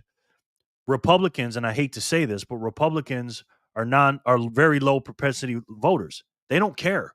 You know what I mean? They only come out every 4 years. They don't give a shit about the midterms. They don't even pay attention. A lot of these guys are in the woods, hunting. A lot of these people are working. They're not really into politics like that. These Democrats live and breathe this bullshit. You know what I mean? They're like us, but they're the opposite. They're completely and utterly brainwashed, especially the boomer white liberals and the young white liberals in college. So it doesn't matter if they don't like the Democrat Party. They're still going to come out in more numbers, and they're going to vote not with the Democrats, but against Donald Trump. Have the right priorities. And then you just see a minority, 45% of Democrats say that congressional Democrats have the right priorities. This to me just jumps out at the screen because it screams primary challenges all over the map. And it says that even if Democrats don't like Donald Trump, they don't like their own party either when it comes to Congress. And overall, I mean, my goodness gracious. So the main issue with the Democrat Party is that the Democrats are not liked because they're too far left, right? But also, they're not far left enough. Okay, that is the conundrum that the Democrat Party faces. Okay, let's be honest.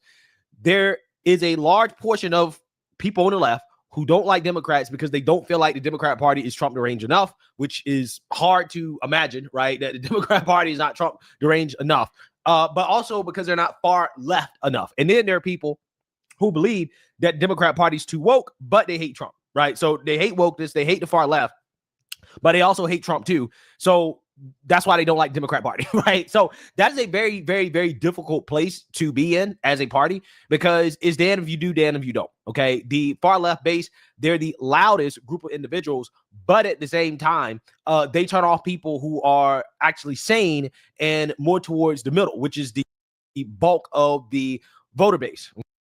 Yeah, that's true. The fringe far left may be the minority, but they're the loudest and they're more active. You know what I mean? And the ones in the middle, the kind of like blue collar, blue dog, old school, moderate Democrats, they're not out here acting fools. The active, crazy left on the left wing, not only are brainwashed for getting out there getting active, but they're actually doing shit and they're causing trouble. And they put pressure on the moderate Democrats. You know what I mean? So either way, I mean, they are in a kind of like a cold civil war, if you will, the Democrat Party. But at the end of the day, find me my enemy and we'll find our commonality. And that commonality is Donald Trump. Okay. The only thing the Democrats have keeping their coalition together is Trump derangement. And I'm going to get into more detail about this later on in the video, but just keep that in mind. So this is sort of like Democrat on Democrat crime here. What's overall approval among Democrats of their leaders? Yeah, okay. So, you speak about Democrat on Democrat crime, and I want to know how unusual what we're seeing right now about how Democrats feel about Democrats in Congress is. Take a look at this. This is a trend line going back through the years, midterm elections in which there's a GOP president. Look at this. In 2006, Dems' net approval of congressional Democratic leaders was plus 28. You go back to the last midterm, look at that, plus 19. Very much on the positive side. The bottom has fallen out. The bottom has fallen out. Minus 4 points. That is Democrats' own net approval of their own congressional leaders. Even Democrats don't like their own leaders when it comes to Congress. And overall, of course, the numbers are just absolutely awful. So Democrat on Democrat crime, absolutely. This to me screams, again, primary challenges across the map. And it screams to me, hey, when it comes to those next leadership elections, maybe something might be cooking. Right. But the thing is, what we have to do is we're not gonna get the people in the middle to vote for Trump or Democrat or Republicans in the midterms. Maybe some of them will, right? Maybe some of them will. but most of them won't. What we have to do with these people, guys, is make sure they stay home and vote for the couch. Because again, the fringe left, the far left, they're a fringe part of the party. And you got to tell your sane Democrat friends that are moderate to medium or whatever, tell them, say, look, man, we know you don't like Trump or something like that, but you can't vote for this shit, man. You can't vote for men and women's sports and open borders and all this other shit. I get it. You don't like Trump, fine. But don't vote either way. The system is rigged. The governments are crooked. You know what I mean? Don't vote for anybody. Because if we get them not to vote, that's a vote against the Democrats. It just means we have to maybe look at these midterms differently because this is a different president. We haven't seen this type of thing before. We don't know what impact that might have. That's exactly right. And a lot of folks have been looking at the generic congressional ballot and wondering why Democrats don't have a larger lead. And this is a big reason why, I would think. Okay, so there's Hakeem Jeffries in the House. Chuck Schumer is the Senate Minority Leader. What might this mean for Chuck Schumer? What are some of the predictions about whether he can stay as the Democratic leader? Chuck Schumer has been the Senate leader for the Democrats for a long period of time, before I even came to CNN, and I'm not quite sure that he will stay it. Take a look at where the people who are putting their money where their mouth is. Chance Schumer wins the next Dem Senate leader election. Back on December 1, look at this. It was 2 and 3 according to the Cash prediction market. Then drops to 56% in February. And then look at where we are right now. Just 50%. A coin toss. If I had a coin. It wouldn't be a coin toss. It's a coin toss against the field, but it's not a coin toss against AOC. That's the one I'm worried about, ladies and gentlemen. If AOC takes that, gets out of the House and runs for Senate, she will blow Chuck Schumer out of the water, right? But this is going to be a telltale sign of whether or not she's going to run in 2028 for a presidential election. If she doesn't run for Senate, because she's a shoo-in for it, even though she's stupid as hell. That's to me, that's an indicator that AOC might run for 2028 in the Democratic primary and beat Gavin Newsom. And I would toss it up in the air. A coin toss when it comes to Schumer actually winning the next Dem Center leader election. And we've seen a number of Senate candidates, Democrats, across the map saying, we don't want any part of Chuck Schumer to be the next leader. And there's a big reason why that is. And it's because at this point, look at this -4, even Democrats don't approve of their own congressional leaders. These numbers bear watching over the course of the summer and into November, to be sure. Harriet, and thank you. Yeah, I mean, well, the radicals are calling for Chuck Schumer's head, right? So that is the current position that Democrats are in, right? When you get in bed with the far left, yeah, you have to capitulate to their demands, or you find yourself in the situation that Democrats are in right now, which is that, again, they're down -4. But it's a little bit more complicated than that, and we're going to talk about it. But first, let's go over this video in which this NBC anchor is going to deliver more bad news to Democrats who are trying to win back the Senate, okay? But at the same time, they're facing one big problem, which is that nobody likes Democrats. Welcome back. We've got a bunch of key primaries coming up this summer in races where Democrats are hoping they'll be able to compete in the fall. And while Democrats are increasingly confident they can overcome Republicans' narrow majority and retake the House, their path to victory in the Senate is much more complicated. Joining me now to break it down is our NBC chief data analyst, Steve Kornacki. So, Steve, give us the reality check here. How realistic is it that Democrats are actually going to be able to retake the Senate? And if so, what is their path in order to do so?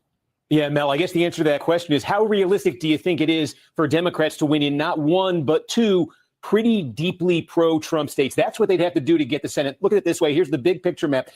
Let me tell you before we even get started, the Democrats are not going to win the Senate.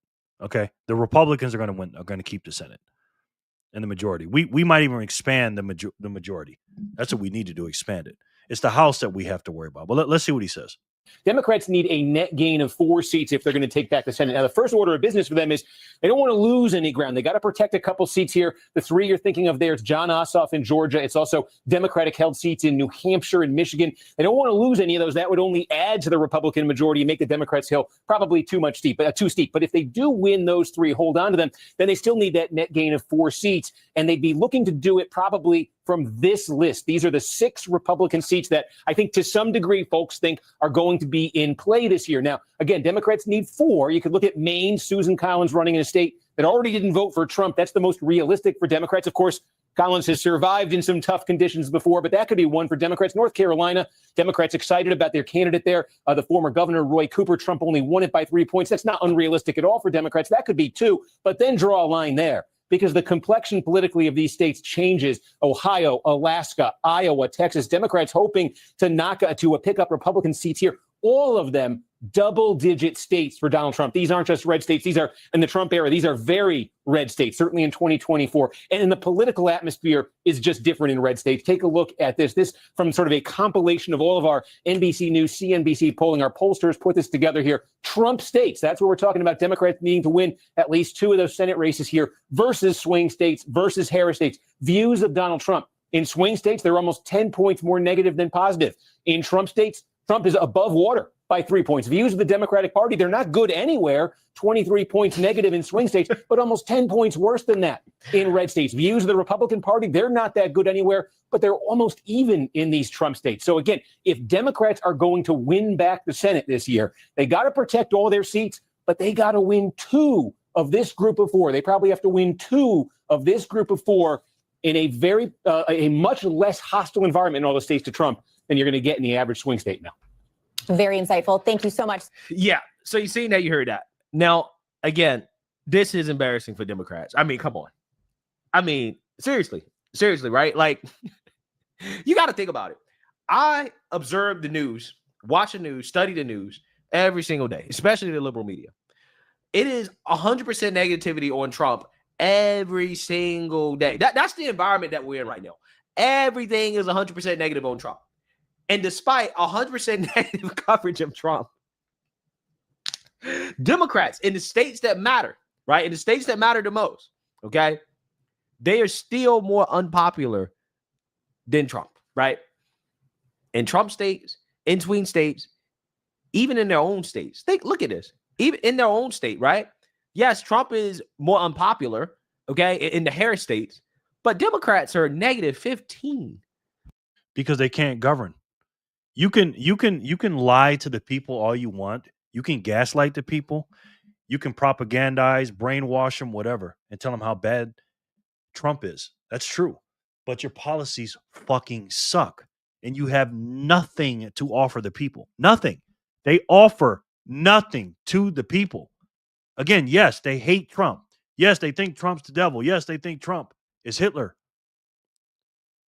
But they offer nothing. They do nothing for their people. So even with the constant negative news coverage on this man, they still don't like the party because, again, we just came off of 4 years for them. And what did they do in the 4 years? Not a damn thing. Negative 15. At least in Trump states, the GOP is about even, right? Negative 1. Democrats are negative 15, right? So again, this is embarrassing. It really is. And they know this, right? This is why they're panicking. You have Democrat strategists. I talked about this before, but you have Democrat strategists who are now saying, maybe we can't take any chances, right? We need to start running white guys, right? We got to start running straight white Christian males in order to win because we can't. The problem is they don't have any straight white Christian males in the Democrat Party, right? They're all sassy. They're low T, and they're not masculine. And the far left ain't gonna like them anyways because they're gonna think it's racist to go against a black person or a Spanish person or a person of color. White men are the enemy of the Democrat Party. They don't the political analysts on the Democrat Party. Sure, they want a white man to do it because they want to win the straight white male vote back. But you've demonized the straight white males for the last, 12 years? 10 years since Obama left? So why would anybody in America, why would a straight white male with any kind of level of testosterone vote for the Democrat Party? What's his incentive? They tried it with freaking stupid ass, what's his name? The governor from Minnesota, Tampon Tim. You saw that shit turned out.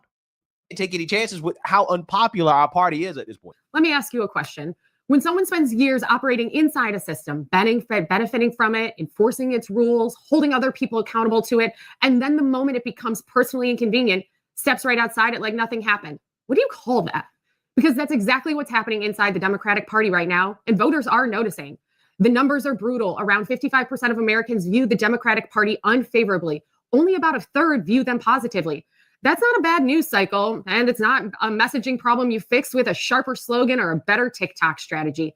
That's the American people looking at what this party has become and saying, we don't trust what you're selling.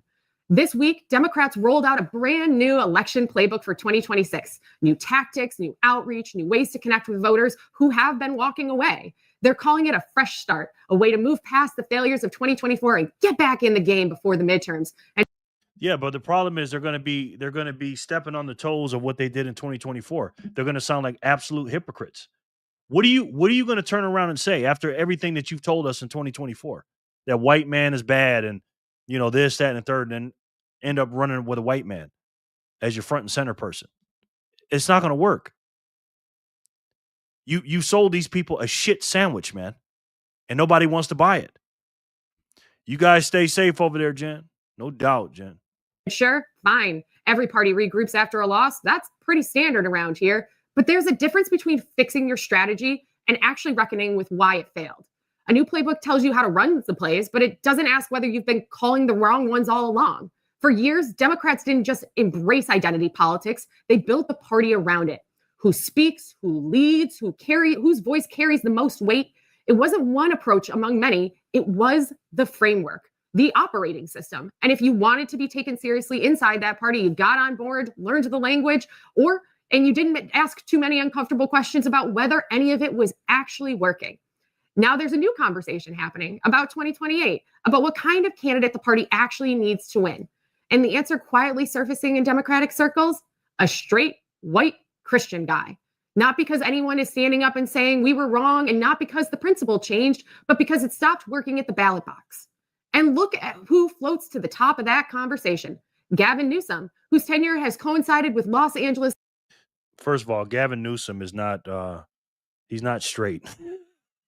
And he's not Christian. I know he's married, but he's a snake oil salesman, guys. He is a he's not far left enough. Now he is bought and paid for, and he'll just do anything they tell you to whoever pays him. That's what he'll do. She's going to give a self-concussion throwing her head around like that. I know. And they may have found a straight white Christian in Texas. Yeah. He's running as a senator though. Yeah, and he's not straight either. And he's a low T guy too. But the question is, who are they going to run as a straight white male in the presidency? J.B. Pritzker? Shapiro from Pennsylvania? I don't know, man. County recording the largest population decline of any county in the country. J.B. Pritzker still doubling down on policies that voters who left the party were already telling him weren't working. And look who's quietly getting pushed aside. Gretchen Whitmer, Wes Moore, Pete Buttigieg, Josh Shapiro, Kamala Harris. Notice anything? Kamala Harris is the clearest embodiment of the system the Democratic Party built, and the clearest example of what happens when that system runs into reality. Joe Biden publicly committed to selecting a woman as his running mate before the biggest DEI hire in history. She's number one DEI hire. Number two is stupid ass from Ketanji Jackson Brown, the SCOTUS. What's up, Jason? Good to see you. She was handpicked. And why was Kamala Harris handpicked? It's simple. She was black, and she called out Joe Biden on the stage. She's a DEI hire. She wasn't fucking qualified. And then what happened? She got 1% of the vote and got her ass out of there. Tulsi Gabbard ate her lunch on that fucking stage. You remember that? Then Joe Biden drops out. Nobody wanted this woman to run. You know why they didn't have a primary? Because they're not Democratic. That's why they didn't have a primary. What's up, Jason? what happens when that system runs into reality. Joe Biden publicly committed to selecting a woman as his running mate before he had interviewed a single candidate. That was the starting point, not who's the strongest person for the job, but who's the strongest person inside this pre-selected category. And then there's the Jim Clyburn story. Clyburn's endorsement helped Biden rescue Biden's 2020 primary campaign at exactly the right moment. And part of the understanding that came with it was a commitment to appoint a black woman to the Supreme Court. So with that being said, the problem for Republicans, though, and for Trump is, despite the fact that Democrats are more unpopular than anybody or any political entity in this country, the issue is that when you have people who hate both parties, when you talk to them, they are more motivated to vote Democrat, right? So basically, they're motivated to vote against the party in power, which is not abnormal, but it makes this story a little bit more complicated. But yeah, 90-something% of the time, the party in power always loses in the next election after the party in power wins the presidency. The midterm election, they always lose because they're motivated because they don't want this that's in power. So they're motivated to go against it. The problem is people forget. They have very short memories of what we went through with President Otto Penn, Joe Biden. Again, he was the worst president in our lifetime, and it ain't even fucking close. And it's a shame that we have to go back to him or back to a Democrat to realize how good we had it with Donald Trump. But because the media told you Donald Trump is bad, then you go and believe it. we have some more data points to go over. So let's get into it. American views on both the Democratic and Republican parties remain deeply negative, according to a new CNN poll conducted by SSRS, and in an election year that may turn on which party voters see as the lesser of two evils, the Democrats hold an early advantage. About 1/4 of the public holds a negative view of both parties, so-called double haters. Voters in that group prefer the Democrats in the upcoming midterms by 31 points. In an era characterized by negativity towards all sides in Washington, the voting patterns and preferences of people who have negative feelings towards both Democrats and Republicans can play a key role in elections. Yeah, so again, who are these double haters, right? The double haters are the people who are going to be mad no matter what, right? It doesn't matter if Democrat wins, Republican wins. They're going to be mad no matter what, right? In fact, there's a whole industry of doomers built on being mad regardless of who's in power, because they don't know how to be anything except negative, right? A great example of one of these perpetual doomers are individuals like, Dave Smith and others who, again, they will be mad when Democrats are in office. They'll vote Republican, and then Republican will get in office. They'll be mad, and then they'll turn around and they'll vote Democrat, right? That's kind of how it goes, right? I mean, seriously, like that is a pattern to pick up on. A lot of these people in the doomer circles, right? Channels like Breaking Points. I talked about this yesterday. Every title is doom and gloom, right? Doom, doom, doom, right? Every video is doom, doom, doom. But it was like that when Democrats were in office too, right? So Democrats in office, doom. Republicans in office, doom.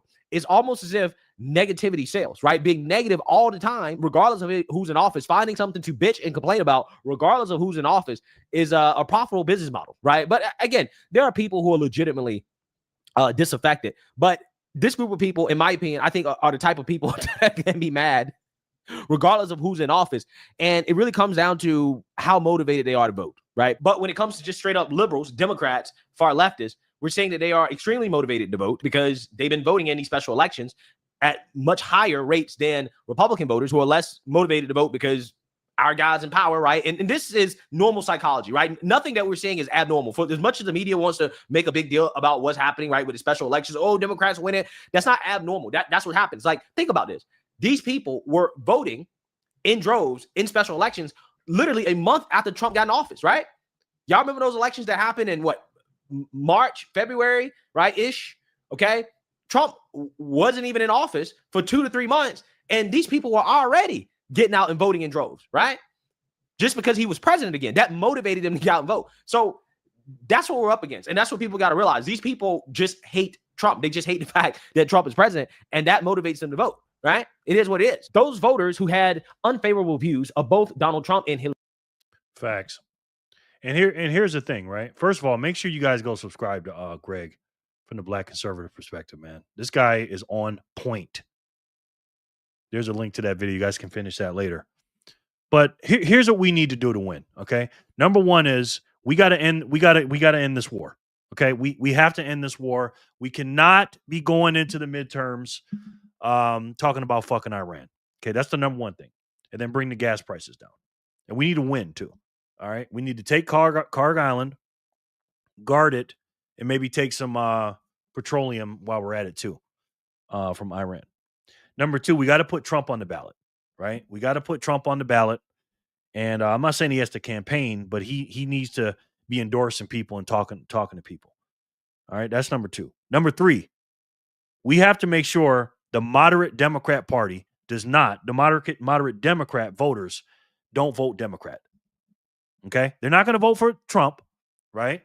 We're not even going to get JFK or Tulsi Gabbard or Joe Biden, or not Joe Biden, Joe Rogan or anybody like that to convince them to vote for Trump. They're just not going to do it. So have them vote for the couch. And number 4, and this is going to be the hard part, is get Republicans off the couch and motivate them to get out there.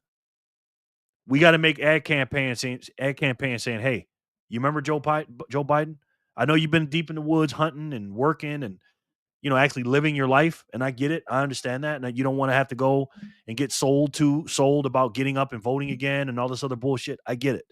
You know what I mean? But if you voted for Donald Trump in 2024 and you want his policies to pass, you have to protect him. You have to say, hey, thank you, Mr. Trump. We appreciate everything you're doing. So we're going to protect that and ensure that 2024 vote that we gave you and back you up in 2026. That way your policies can go through. Because if you don't vote for him in 2024, nothing's going to happen in the next 2 years. If you like what he's doing, get off the couch and vote. And that's what we have to do, ladies and gentlemen, in my humble personal opinion. Stacking Rich said, that's my problem. People are very forgetful and never push for term limits, even though we all want it. Exactly. Stacking. Exactly, sir. Well said. Let's get a spin on 575. Let's see who can win this.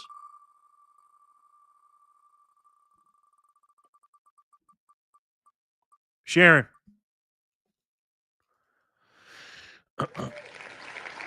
Sharon. Sharon 420. Congratulations.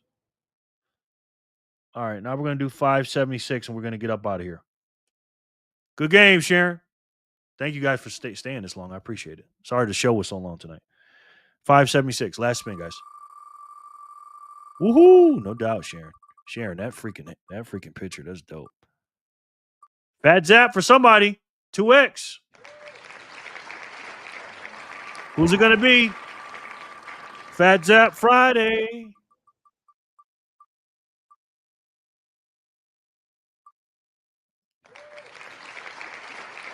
Phat Zap, who's it gonna be?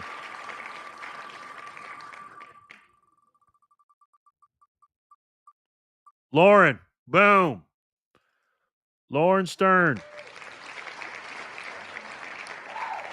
840 sats for Lauren. Congratulations, sir. 4x? No. Just one. Woohoo.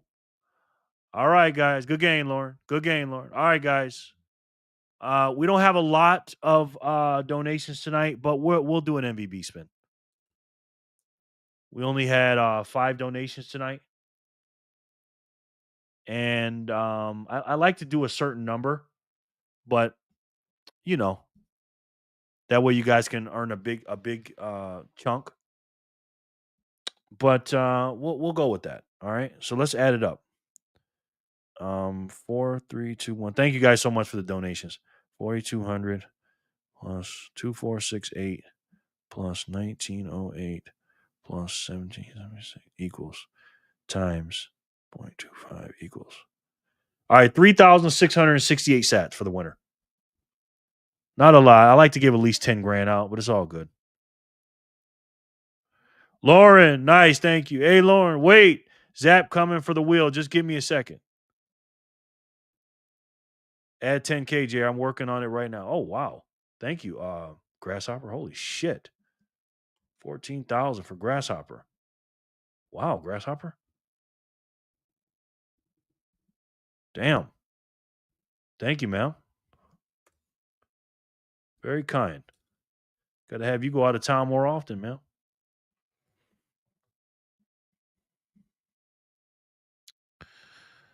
Let me see. Yeah, so I'm going to be talking a lot about the midterms, guys, on the next couple of months because we got to win this shit, bro. You know what I mean? We got to win this. All right, so let me do the math here. Can you put me down for 3,000 on the wheel? Sending now. Oh, no doubt. Thank you, bro. Thank you, Lauren. Appreciate that, man. Very nice of you, Lauren. I'm looking forward to meeting Lauren, too. Lauren's going to spend a lot of time with us, man.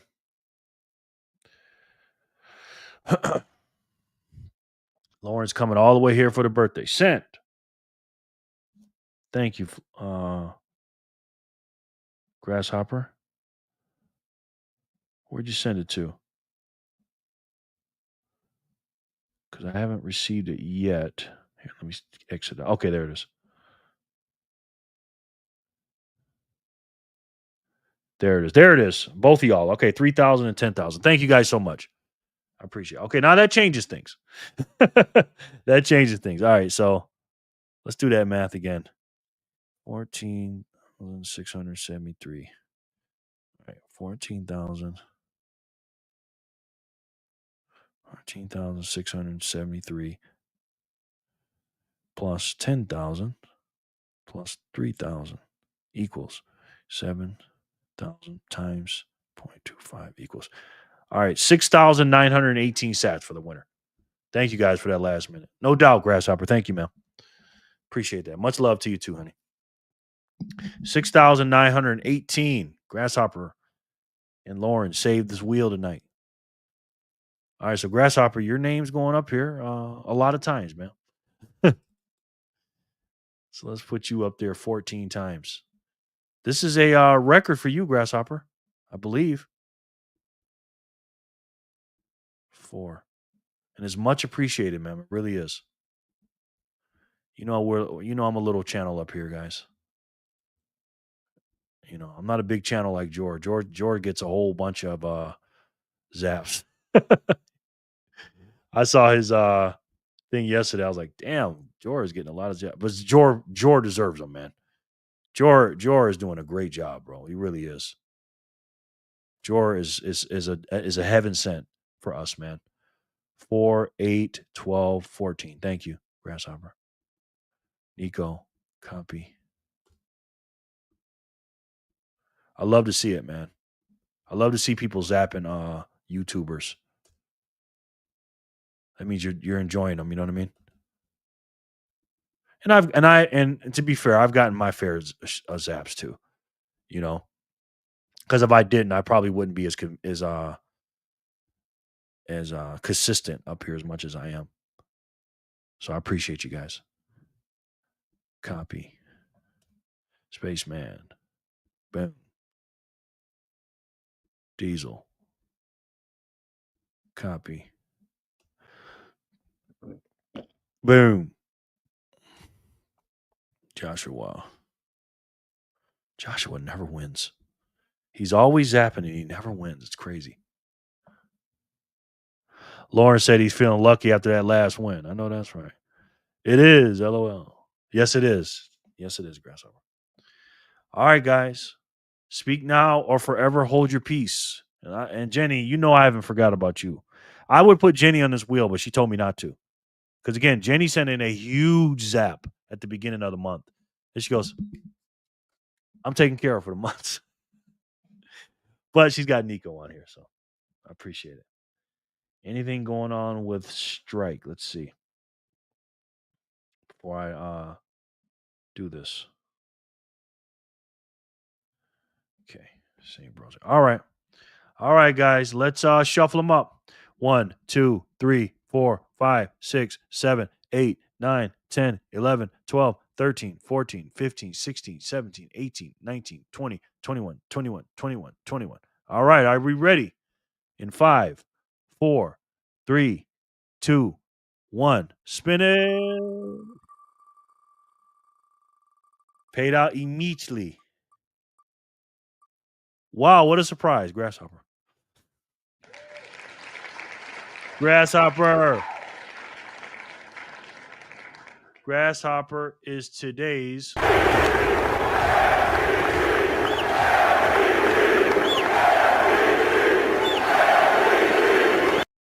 Congratulations, Grasshopper. You deserve that. Appreciate it, Grasshopper. Let me find you on my my black book here. Thank you so much, Grasshopper. Oh. You got some of your sats back, man. Grasshopper, 6,918. There you go, man. Thank you, Grasshopper. Appreciate you very much. Grasshopper. Novel Khan said, dang it, Jerry. Lawrence said I can't send you his. He did. Oh, yay, LOL. Good game, Hops. Good, Grasshopper. Yay, Hopper. Help pay for your. I almost said that. Pretzels. Aha. LMFAO. Facts. Jenny. Come on now, Jen. Not exactly what I was saying. LOL. I know you're getting that man in trouble. Grasshopper was the MVP today. We love it.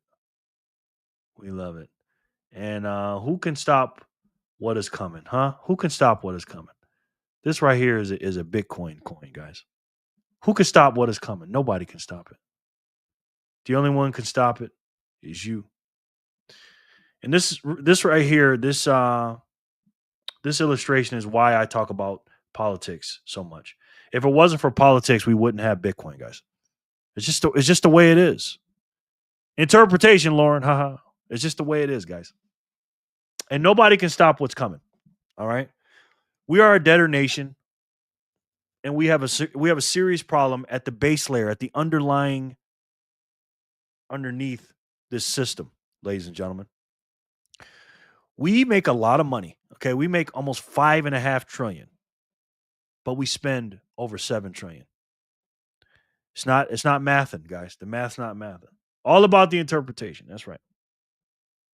And I got that girl texting me right now. She must be saying, hurry it up, Jerry. Butterface. But she's a nice girl. Let me stop. Maybe she can come over and clean my house for me. Who knows? But the system is broken, ladies and gentlemen. We know it. You know what I mean? And we got to fix it.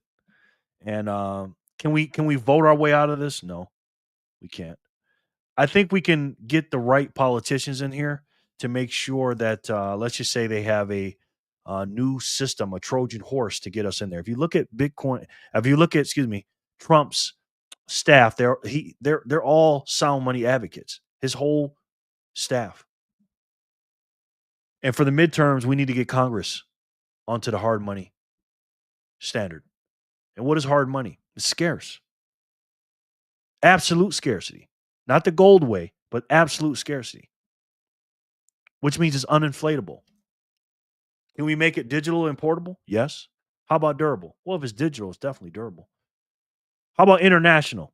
Money of the people, for the people, and by the people. The reason why we are the world reserve currency, the US dollar, is because our money is everywhere internationally.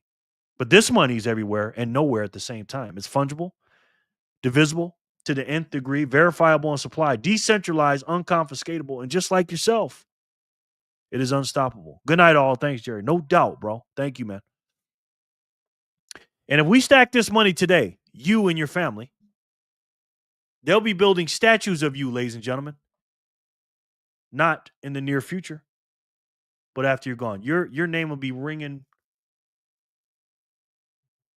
in the halls of destiny forever.